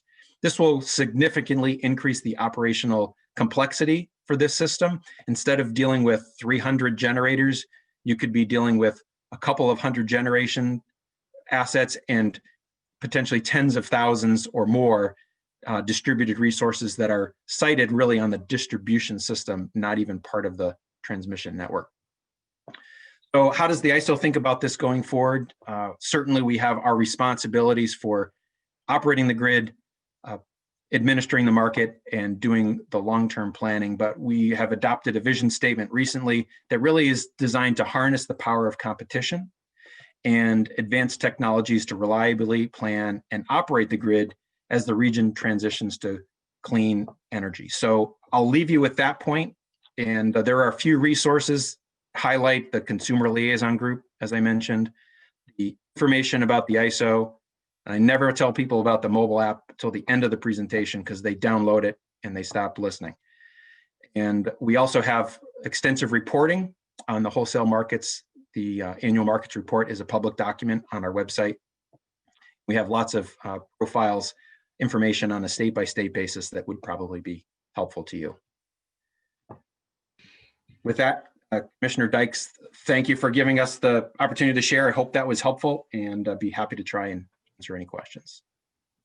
Great. Well, thank you, Eric, and really appreciate all of the great information you've packed into your presentation there.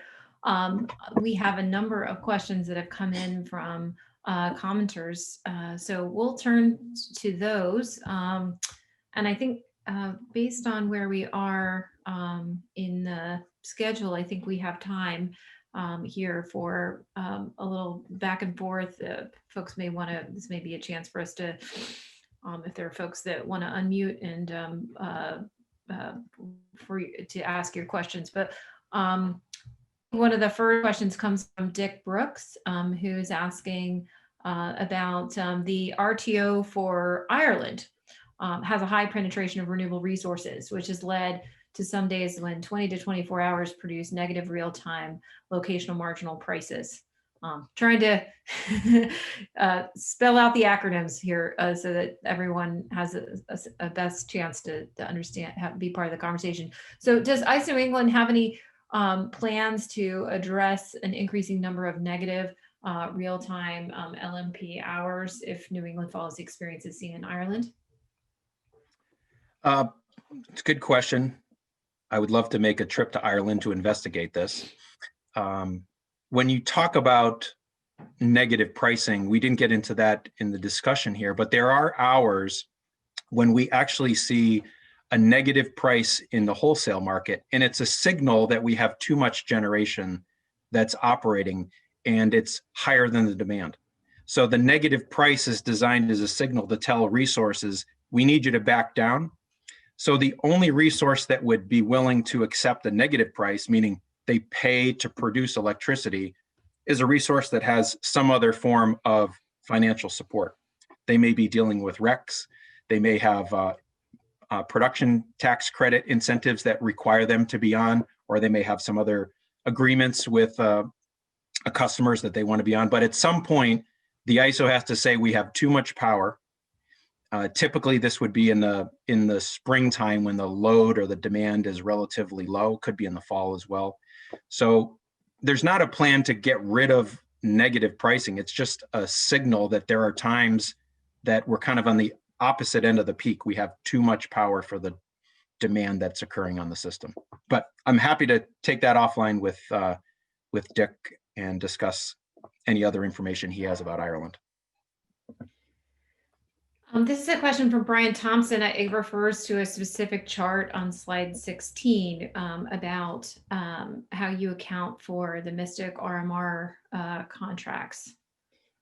I'm not sure if we want to go back to that slide. If you have it handy, Eric, you might be able to speak to that question. Okay.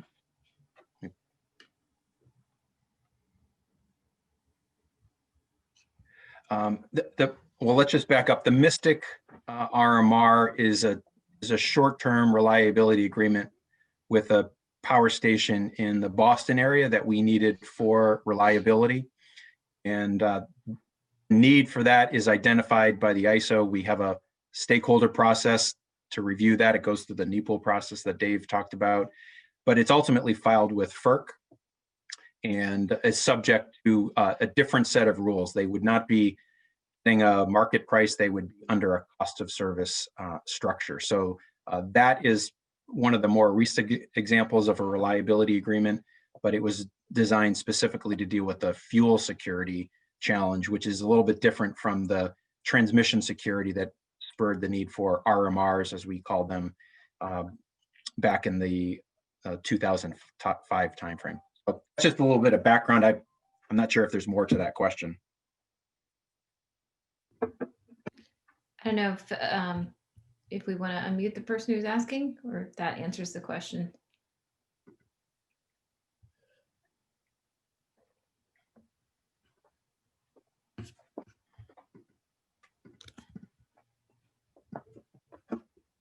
Okay, well, in the interest of time, we might move on to the next one. This is a question coming from Phelps Turner from the Conservation Law Foundation. Do we want to try to, are we able to unmute? Phelps, if you can raise your hand with the raise hand feature, and then we can unmute you if you want to ask the question. We're all experimenting with new platforms and so on. Here we go. Hi, good morning. Can you hear me? Yes, we can. Good afternoon. Thank you, Eric, for your presentation, and thank you, Commissioner Dykes, Chair Bartlett, and Director Burgess for co-hosting today's forum. Eric, my question is this.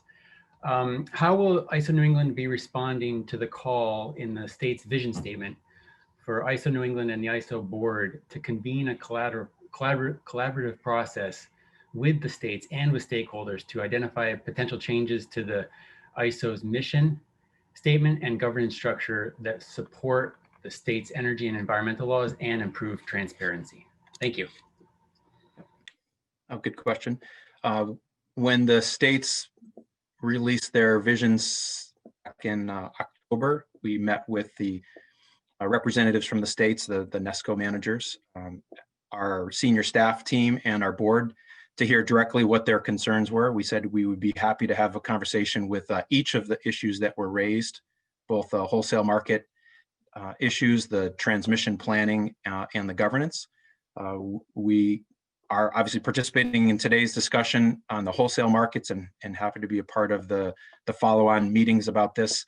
The transmission planning, we've already started to do some work internally to look at the 2050 transmission system, and we'll be participating in the February 2nd event.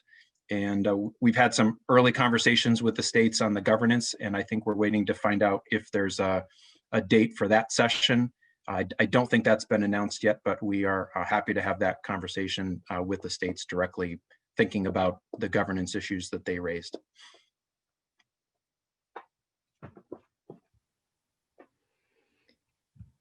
Thanks. And then Deborah Donovan had the next question. Deborah, if you're able to raise your hand, we can unmute you there.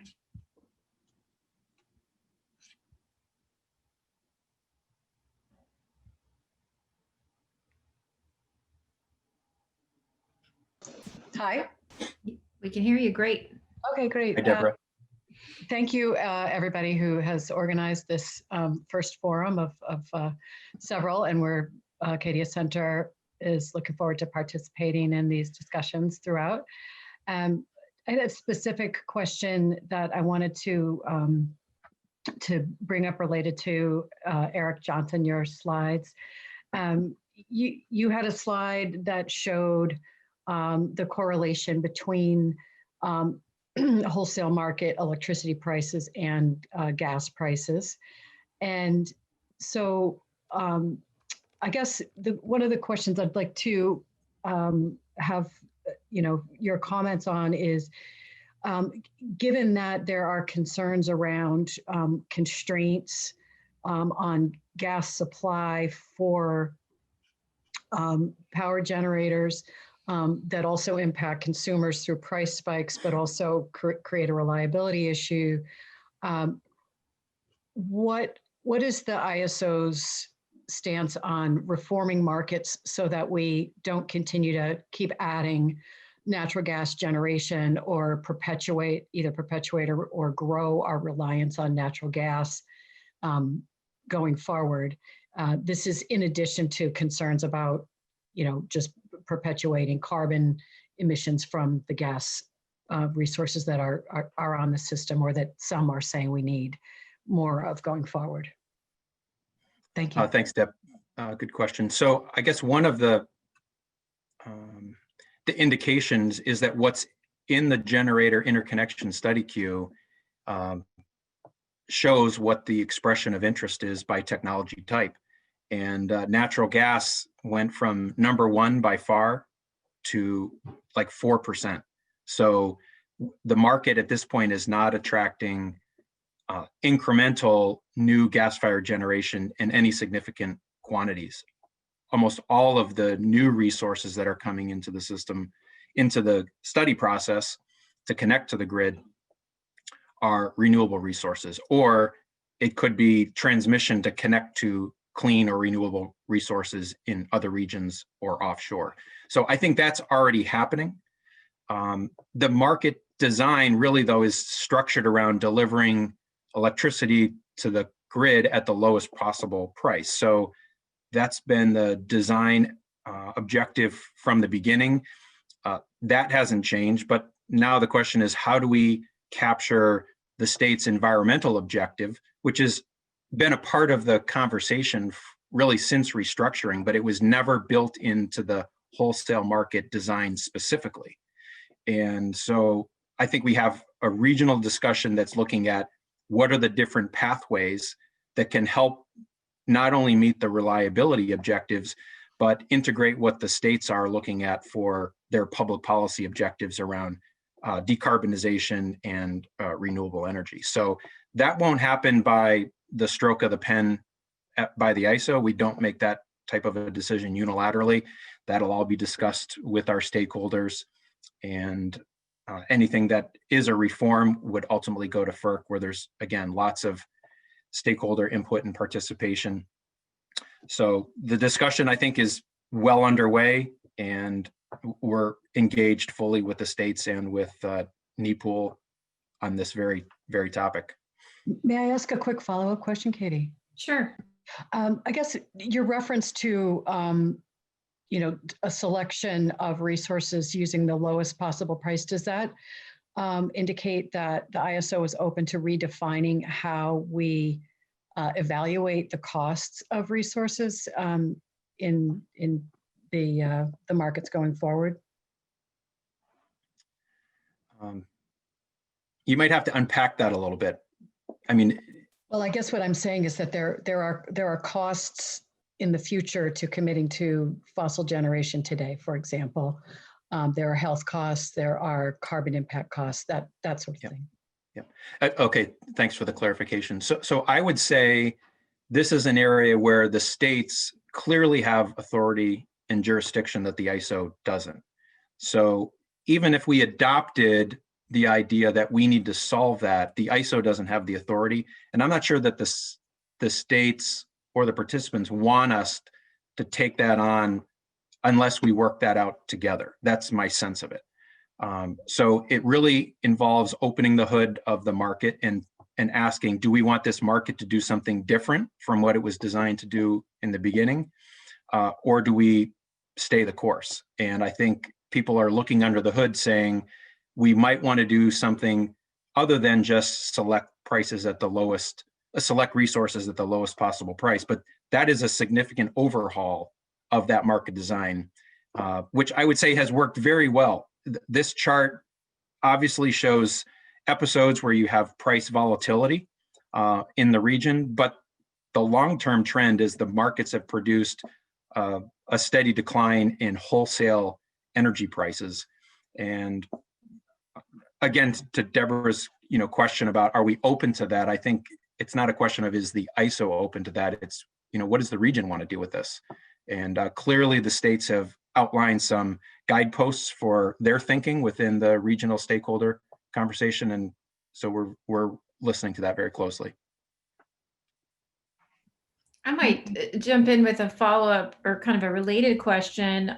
Eric, so this is Katie Dykes. I think that, as we see a new administration coming in Washington, the possibility of a different kind of composition of FERC commissioners that will be kind of leading FERC over the next few years.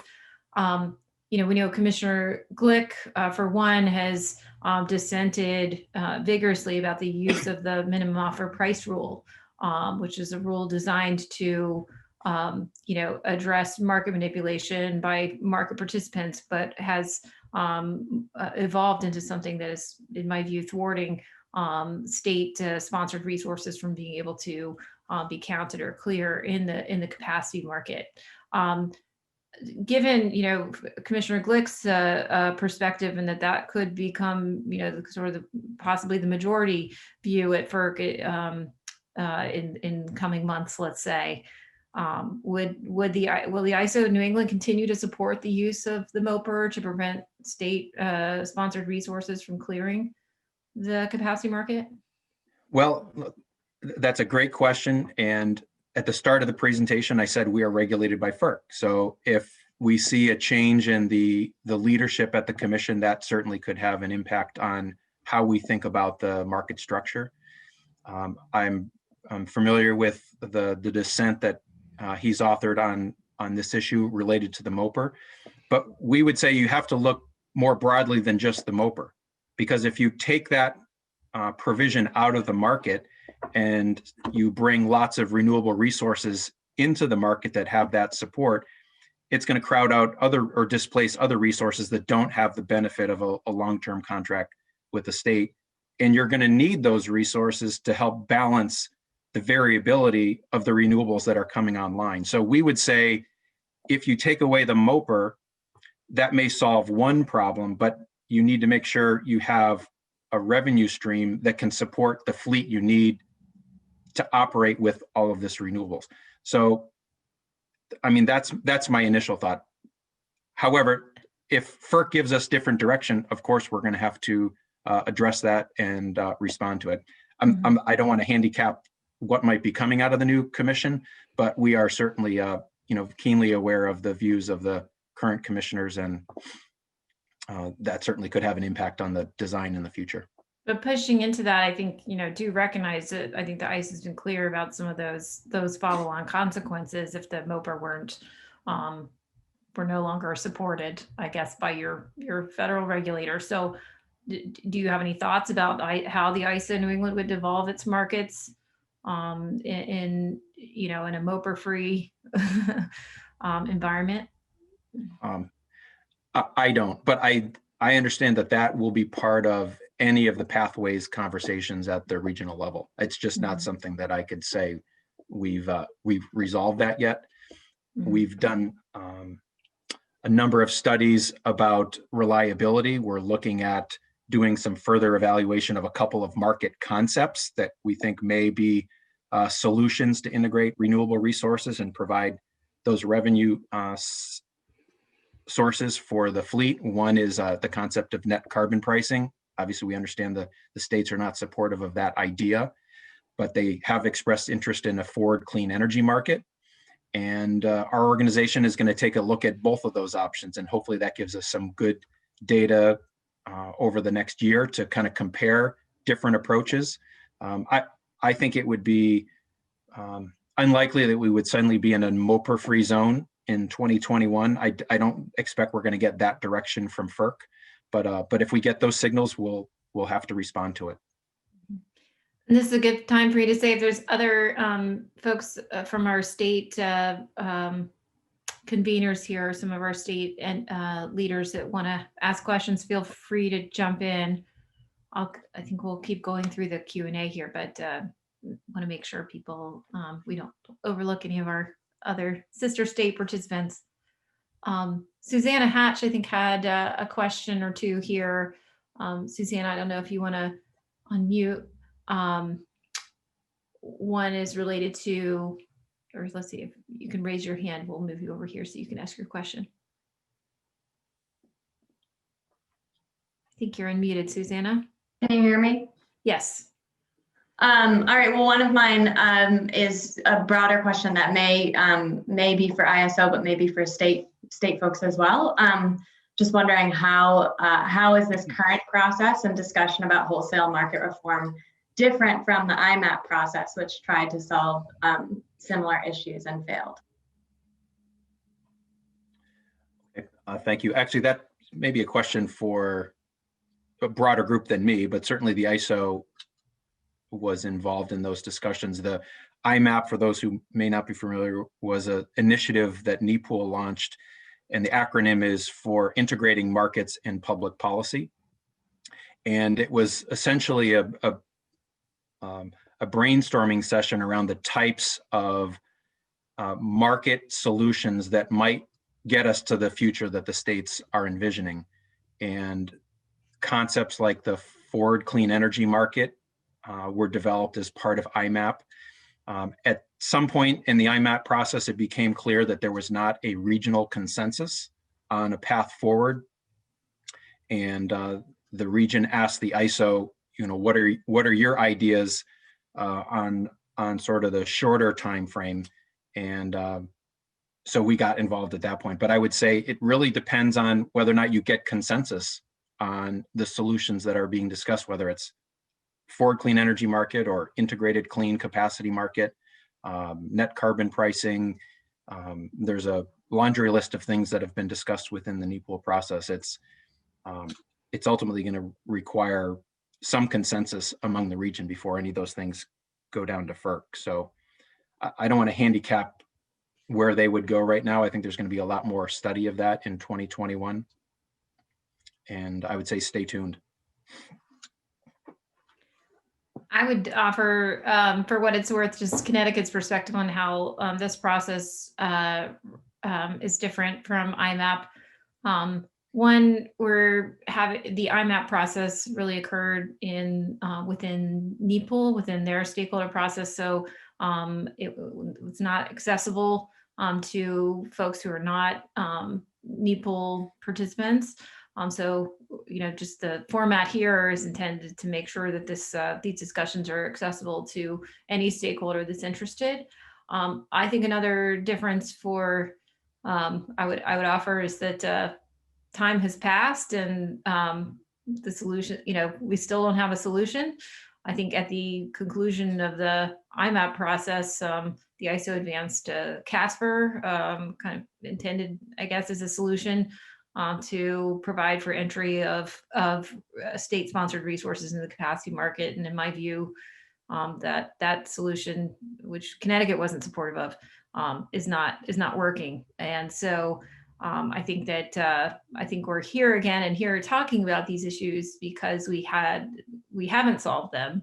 And as our goals continue, the quantities of resources that we're contracting for to reach our goals continues to increase. It becomes even, the need to address these issues becomes even more acute on behalf of our ratepayers. So those are a couple I would offer. I think the other thing I would say is a lot of the focus of IMAP, in my view, is really focused on how do you build a better mousetrap to procure new renewable resources to substitute for states contracting for renewables. And again, just speaking for Connecticut, I think that the scope of solutions that we need is not just something that will replace renewable procurements, but a market design that can achieve our needs to decarbonize and meet resource adequacy. So which is not just about getting new renewables, but storage and demand response and transmission planning and so on. So just a few thoughts there. I know we're a bit over time. I don't know if we have time for one more question, and then we can, I think we had a break that is programmed. Phil, does that sound okay to you? Yes, that makes sense. Theodore Paradise had a question here. Theodore, if you want to unmute or raise your hand. Yes, can you hear me? Yes. Sure. Hey, Eric, nice to see you.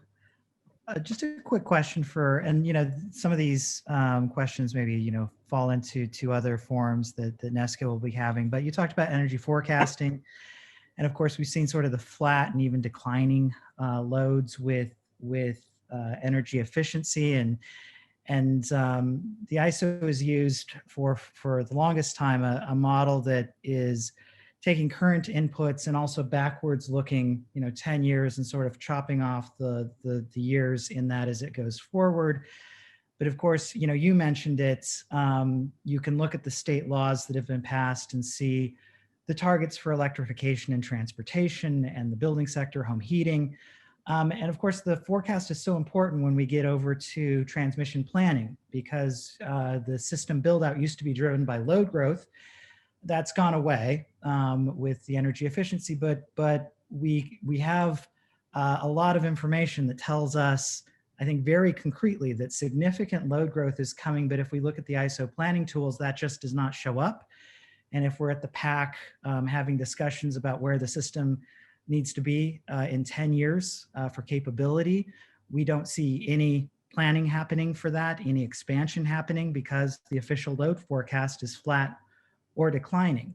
So the question is, what are the ISO's plans to change that? Because right now what's happening, I think, is that we're on a path to stymie the state's goals, not through the markets necessarily, although that's certainly happening, but this question is more stymieing the state's goals by not having the infrastructure needed in place, where that infrastructure can take 6, 7, 8, or even more years for significant projects, or projects in areas like around Boston, where opposition can add 6 years to a project in the blink of an eye. So what are the ISO's plans to really take the past paradigm of load forecasting and adjust it for the current world, which is very different than the world in which that paradigm originally developed? Thank you. Yeah, great question, Theodore. So the forecasting process has actually evolved pretty significantly over the past year. We develop a forecast of load, we develop a forecast of energy efficiency, and a forecast of PV. That's been in place for several years. But last year, for the first time, we developed a forecast of electric vehicles and heating. And it was light duty vehicles on the EV side and air source heat pumps on the heating side. And we update that forecast each year. In fact, right now we're in the process of developing the next forecast for 2030 with input from the states. And we reach out to folks at DEEP, their counterparts in the energy offices in each of the states, to find out what are you forecasting for electric vehicles and heating, so that we can build that into our planning process. So the process updates annually. So we won't pick a forecast now that won't change for 10 years. Every year we'll get new data. There will be new policy information. I think everybody wants to know what's the outlook for electric vehicles. And you could ask any forum how many people drive one, or how many people expect that they will drive one. And that's kind of a view of what the future might look like. I'd love to put an electric vehicle in my driveway, but it's not going to happen in the near term. But how do you forecast that for 14 million people? That's what we're trying to figure out. There's not a lot of great data at this point. So we're working with the manufacturers, the auto manufacturers, to try and look at what is on the horizon from their perspective coming out of production, and then use that as an input to the planning process. So I would say it's underway, and the data is going to get better year over year. And I think that'll better inform the transmission planning and how that lines up with what the states are seeing from from their end. But we don't have a crystal ball on these things. It really is a data-driven process. And if you have any other sources that we should look at, we'd be happy to take that into account.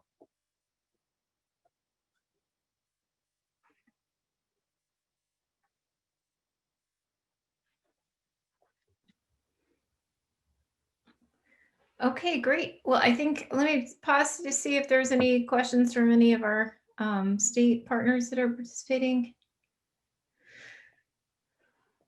before we wrap up this part of our session. I know we ran a little bit long, so I think what we'll do next is to take a break until 1:25. So we'll come back at 1:25 and talk briefly about NESCO, and then have a discussion about the vision statement principles. But I want to really express my thanks to Eric Johnson for being with us today and giving us such a great presentation and taking these questions. So thank you to Eric and to Dave Kavanaugh as well. And we will be back at 1:25. Good afternoon and welcome back. We have a couple more items on the agenda today.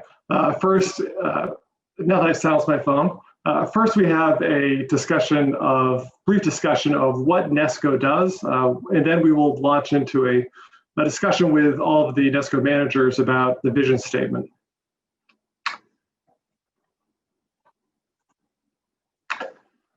So NESCO, which is the New England States Committee on Electricity, is a nonprofit entity that works with each of the 6 New England states to coordinate and advance the collective perspective of the New England states in wholesale electricity markets and planning. NESCO is governed by a board of managers, and the managers are appointed by the 6 different governors in New England. NESCO meets regularly with the managers to keep us informed and to seek approval when necessary for certain decisions or actions that need to be taken.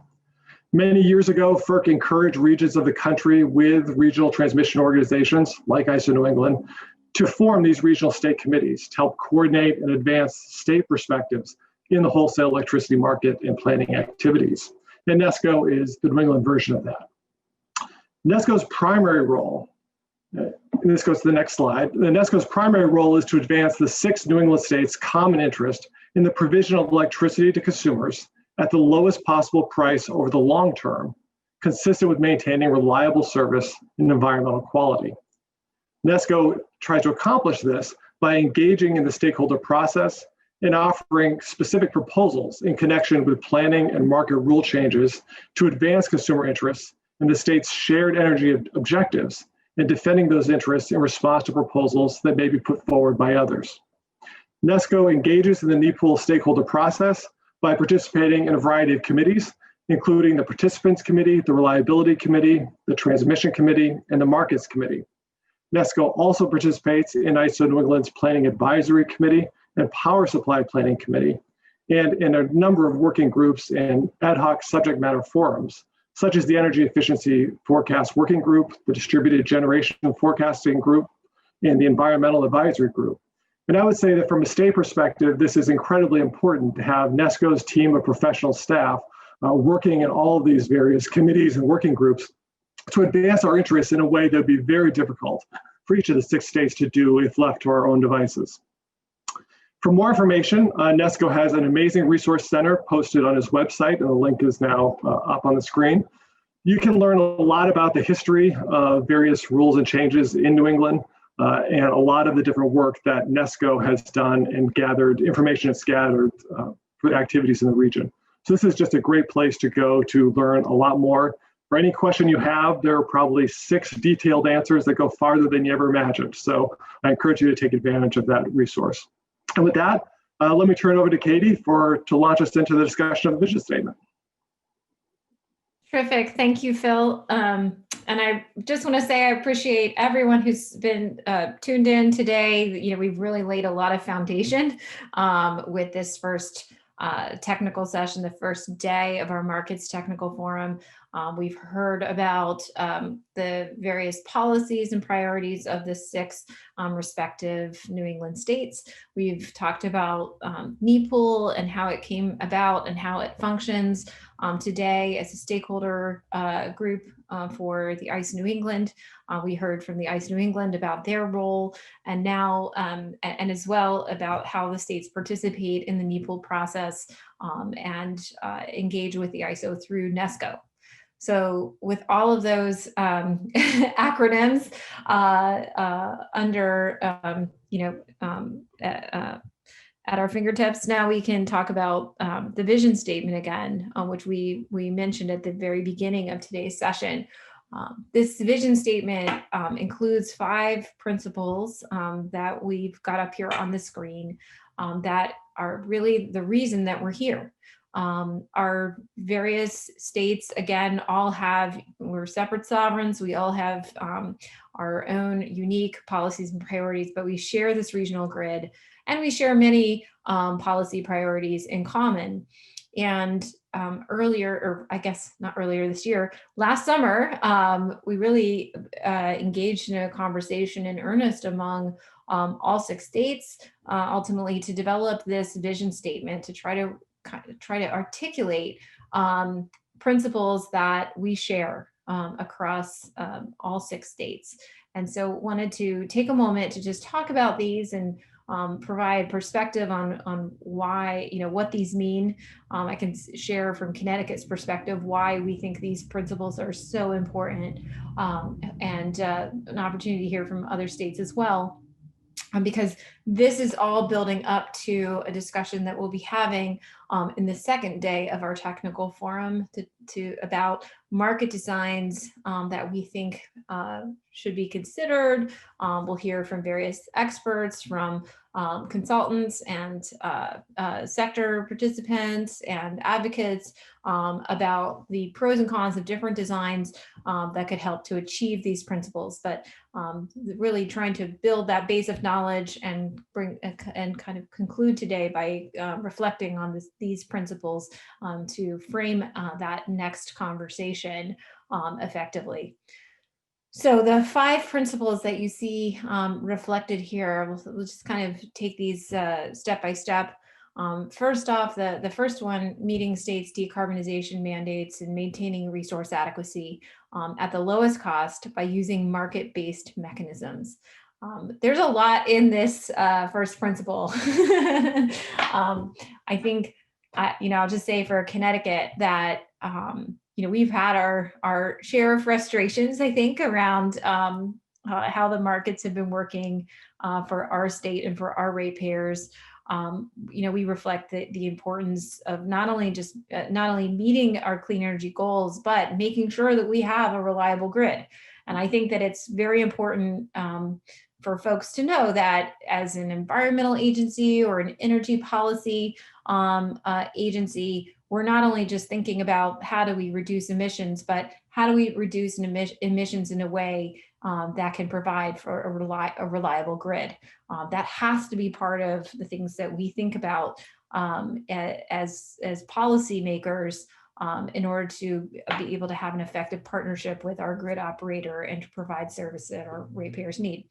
And for Connecticut, of course, over the last several months, it's really prompted us to think about if this is going, if this is achievable within the ICE New England market structure. But I just really want to underscore what's in this principle here. It's very important for us in Connecticut that we have a bedrock commitment to competitive markets and regional collaboration as the most cost-effective, the most affordable way to provide for the resource needs of our ratepayers. And that's especially the case when we're in a period of transition where we need to build out a whole lot of new resources and drive a whole lot of new investment in our grid to meet those decarbonization mandates. It makes it even more important that we are leveraging competitive regional mechanisms to achieve that. Should we go, I can go through these 5, or I don't know, Phil, if you want to jump in on any of these or some of our other states participants who are on the call today, but we're improvising. Why don't you just tick through all the 5 and then we can add some color after that. Perfect. Okay, so for number two, the second principle is we're seeking a market collectively that can establish effective mechanisms that accommodate existing and future long-term contracts for clean energy resources that are executed pursuant to state law. Thinking back to the presentation that I did at the beginning of today's forum, where I noted from our integrated resource plan, Connecticut has already contracted 65% of our load to new renewable resources, as well as in a contract to prevent the Millstone nuclear facility from prematurely retiring. And when new offshore wind resources that we've contracted for come online in 2025, 2026, that number will increase to 91% of our load that is contracted. Our ratepayers are paying for those contracts in their distribution rates.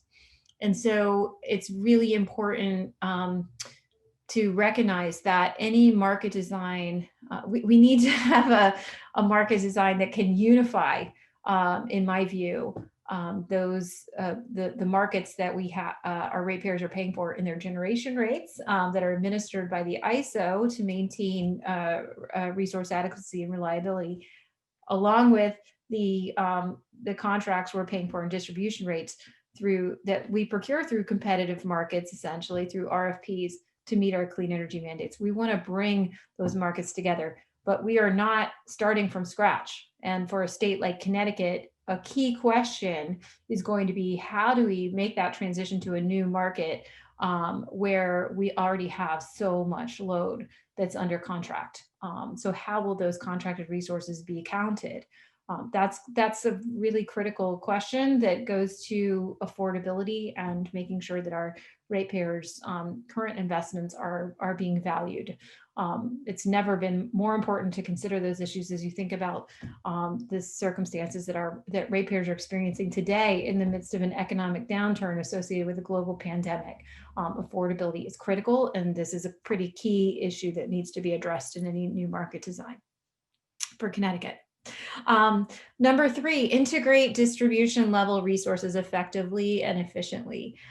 We have across all 6 New England states, I would venture, there's tremendous innovation occurring and great activity occurring both in legislatures that are supporting innovative new programs to support behind the meter renewables and other resources, as well as especially in state utility commissions, where there are grid modernization dockets and tariffs that have developed and evolved over time in every single state that are supporting investments in energy efficiency, behind the meter, solar, storage, other aggregated behind the meter resources.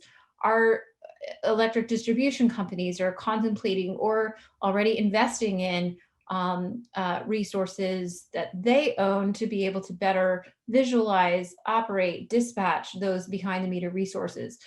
Those investments, of course, are being paid for by electric ratepayers. So in my view, from Connecticut's perspective, again, there's a lot of value in these behind the meter resources, but to ensure that we capture that value that ratepayers are paying for, we need to make sure that the ISO New England, as the grid operator and as the administrator of our regional wholesale markets, that those markets and that grid operation are managed in a way that can, again, visualize, operate, help to dispatch, and again, extract the value from those distribution level resources that states are driving investment in.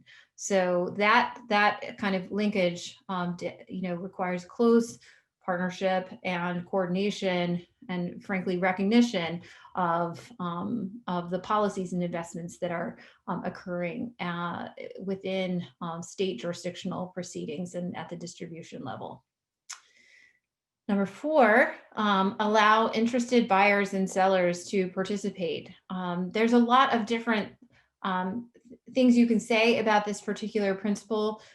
In one sense, it reflects a kind of core a tenet of any competitive market design is that it can be open to the broadest range of eligible participants, so that we can ensure we're getting a strong competition and price formation on behalf of consumers.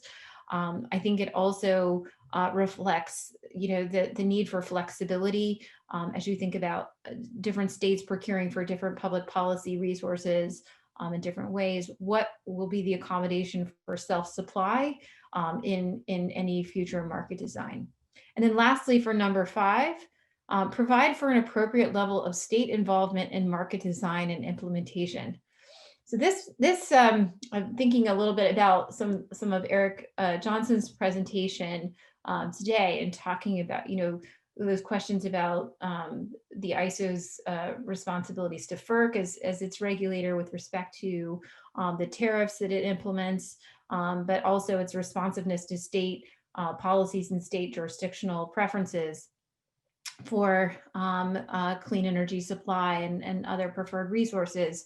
I think this is a key issue that we have to contemplate, especially if we're moving forward in a scenario where if we don't have federal climate or clear clean energy preferences, or sort of a national climate policy, that these questions of state involvement in market design become really important, particularly if these clean energy resource needs continue to be primarily driven by state statutory mandates and requirements. And so we are going to be having a separate technical meeting specifically on governance and transparency for the ISO more generally. But there is a clear nexus to the role, what the appropriate level of state involvement should be in market design at the regional level and with the ISO New England, to the extent that the resource determinations or resource needs are rooted in state jurisdictional clean energy targets or decarbonization mandates. So this is another one that's really important to be part of, a governance question that I think is very important to the discussions about market design. And I will say that one of the, and again, I'm just speaking for Connecticut here, but we did get the question earlier about the IMAP process and how this is different from the IMAP process. We are convened here really as states hosting this discussion. This is not, we're not having this discussion, within the NEPL process, but intentionally, this is a process that the states are hosting. One of the reasons for doing this forum in this way is that it allows us to center this discussion around what the right market design is in a way that's where the jurisdictional options for where that, what that market should be built on is open for discussion.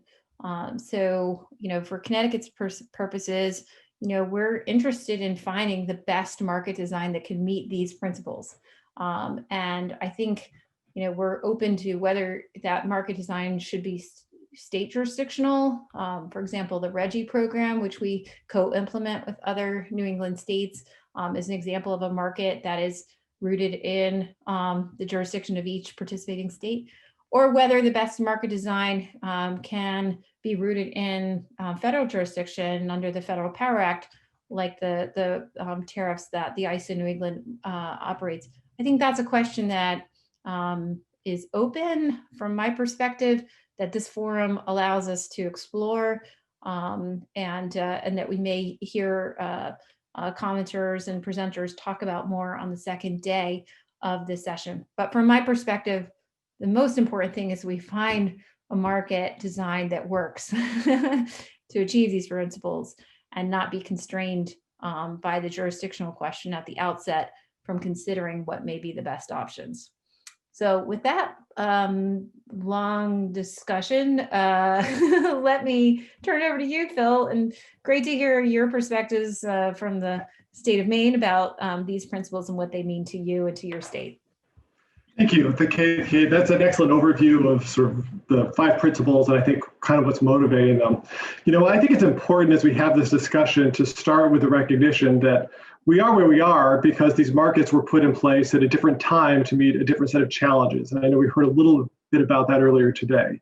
Sometimes in the frustration of dealing with the sort of impediments we see with the markets, it's easy to think that there's some, that they were sort of constructed in a way to thwart what states were trying to do. And I don't think that's true at all. I think what happened was state policies have evolved significantly over the years. And we developed a lot of climate change goals or renewable energy goals, but we haven't made the adaptations to the market that really embrace those goals and allow them to be included. So when I look at these 5 principles, I think there are 2 big things that are motivating it from my view. One is that the current market design hinders the ability of states to achieve our clean energy goals and our carbon reduction goals at the lowest reasonable cost. Maine, like many other states, are contracting for renewable resources, yet those resources can't participate in the capacity markets. And there's concern that we are essentially paying twice to meet the same level of resource adequacy. And that then makes it more difficult for us to make the investments that we're going to need to, both in the grid and in the energy transformation that needs to take place to really get to where we need to be, to whether it's carbon neutral or zero carbon. So I think that's a big piece. And the second piece, I think, relates back to the concern that these states need to have a greater role in developing the market design. We need to be working with ISO New England, with our partners at NEPOOL, in a collaborative process to figure out how to make the markets work and at least not be a hindrance. They need to at least accommodate the state policy objectives of the 6 separate states. And also, I think there needs to be greater recognition that the states are coming in not just as policy advocates, but as representatives of the ratepayers in our states. And that's another, I think, frustration over the years is there's not been enough consideration given to ratepayer cost and the need to really try to minimize the cost of the sort of energy transition we're going to be making, but even just routine investments in reliability. So I think as I look at these 5 principles, it's really, I see them motivated by those 2 big concerns and trying to figure out how to not only solve the problem immediately, but to make sure there's the level of state engagement on an ongoing basis so we don't get into this position again in 10 years due to evolving state policies. We need to make sure there's a greater dialogue and in greater engagement year in and year out so that we can ensure that the markets are working effectively for the people who are paying for it, which are our constituents. With that, I think we can open it up. I'm sure there are some other managers on the call who may have some views to share.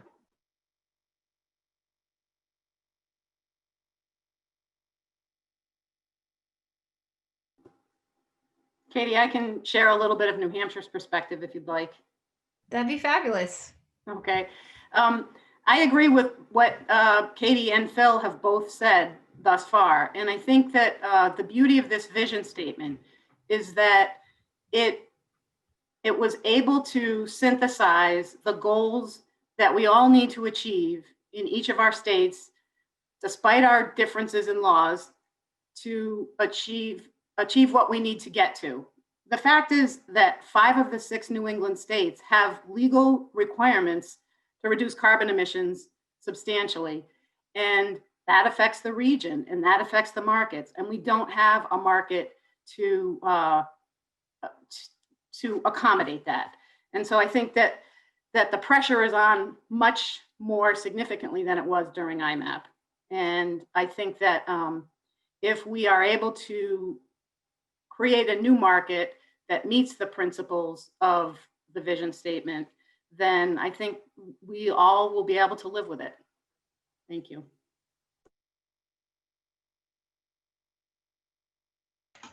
Thank you. Are there any other states that want to weigh in?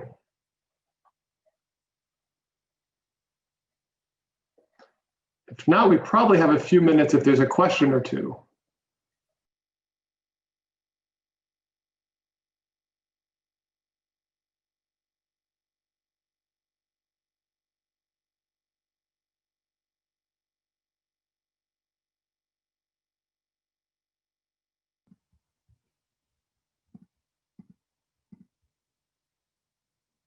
I don't see any coming into the Q&A section there, but that is totally understandable. It has been a long day with a lot of foundational presentations that we've had here, but I think if there aren't any questions, Phil, then we can probably turn to some housekeeping for teeing up our upcoming session. So actually, what we might want to do is let me ask. I have to give a lot of credit. We have some terrific staff who have put this together. Oh, here's a question. Okay, well, this is a heads up to Josh Walters and team that we'll probably ask you to take us out and cover any housekeeping for teeing up day 2 and comments and those kinds of things. But before we get to that, David Littell has got a question here. David, do you want to raise your hand? You can ask that, join our conversation here and ask your question.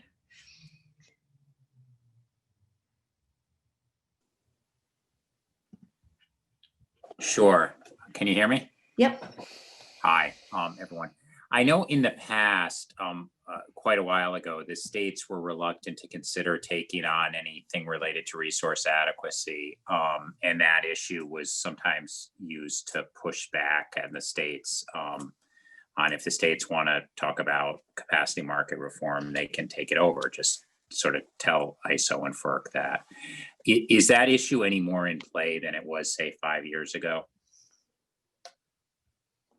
So I'm happy to speak to that again, just from Connecticut's perspective. I think the best way to answer your question is really to point back to kind of my comments a little bit ago, which is what Connecticut wants is a market that works and a unified market, not having to, pursue our goals in separate markets that we were creating under state jurisdiction to meet our mandates, because the regional market under the ICE New England isn't helping to secure those resources. We want a market that works, and we want a organized, a unified market that achieves these 5 principles. We also in Connecticut realize and greatly appreciate the efficiencies and the value that we get from participating in a regional multi-state shared electric grid and a shared electric market. Those economies of scale are incredibly important as we seek to decarbonize. I'm open to any market design, FERC jurisdictional, state jurisdictional, that can achieve that. So that's what we're hoping to kind of explore and hear from folks in day 2 is what is the best market design that can achieve those goals. And from there, I think that can lead us into, are these market designs things that comfortable, can work under the Federal Power Act, can if they are achieving or their clean energy preferences are rooted in state jurisdiction, how would states have the appropriate level of involvement in the design and implementation? I think that's where all those questions kind of come to. But starting off with like, what is the best design that leverages regional collaboration and competition? And then I think we'll know the answer to your question. Thank you. All right. Well, with that, I think we're at 1:54. So maybe I can turn it over to Josh Walters, our terrific deep attorney, who's been working with our team and staff from around the region to help put together today's meeting. Josh, are there any details that you want to share with folks about the next steps and any of the housekeeping administration? Sure. Thanks for that, Kitty. And just wanted to again thank everyone for participating. Recognize that it was a long day with some breaks that were rather short, but we really appreciate you participating. Just wanted to remind everyone that the recording of this will be placed on the website. We're going to work to get that up as quickly as possible, but it will be on the website. And as mentioned sort of in the introduction, it may not happen as quickly as the posting of the recording itself, but we're going to work to post a document that defines and explains some of the terms that may not be familiar to folks. So we will post that alongside the recording at some point. And then just a further reminder that there will be an opportunity for further written comments.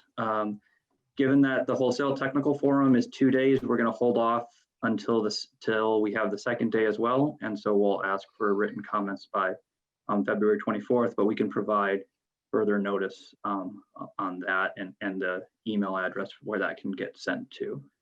And then I guess just to close out, just sort of a preview for day 2, the draft agenda has been issued. We will work to get a final agenda posted as quickly as possible. But we're going to be looking at that resource adequacy issue that we just mentioned a little bit more, just at a basic level, what that entails, and potentially looking at how some other regions in the country deal with that. Looking at problems with the current market design, but through the lens of consumer costs and state clean energy policies. And then just we will end that second day with a panel discussion that explores some various market design alternatives and look with a focus on how those alternatives take into account these 5 market design principles. So that will be day 2, and looking forward to having everyone attend that session as well. Terrific. We're really looking forward to that. And I just want to thank, we have 154 people that are with us now. I think we had about 180 at the peak today. So I know, you know, in the midst of a pandemic with a lot of things going on, it's challenging to take out so many hours of the day to be part of a Zoom discussion. But I'm grateful to everyone who participated. I'm grateful to our presenters, and especially to my colleagues in the other New England states, and especially to Chairman Bartlett and to Director Burgess for co-chairing this discussion with me today. I'm just excited for January 25th, and we'll look forward to seeing everybody then. And with that, I think we are adjourned for the day. So thanks, everyone, and have a great afternoon.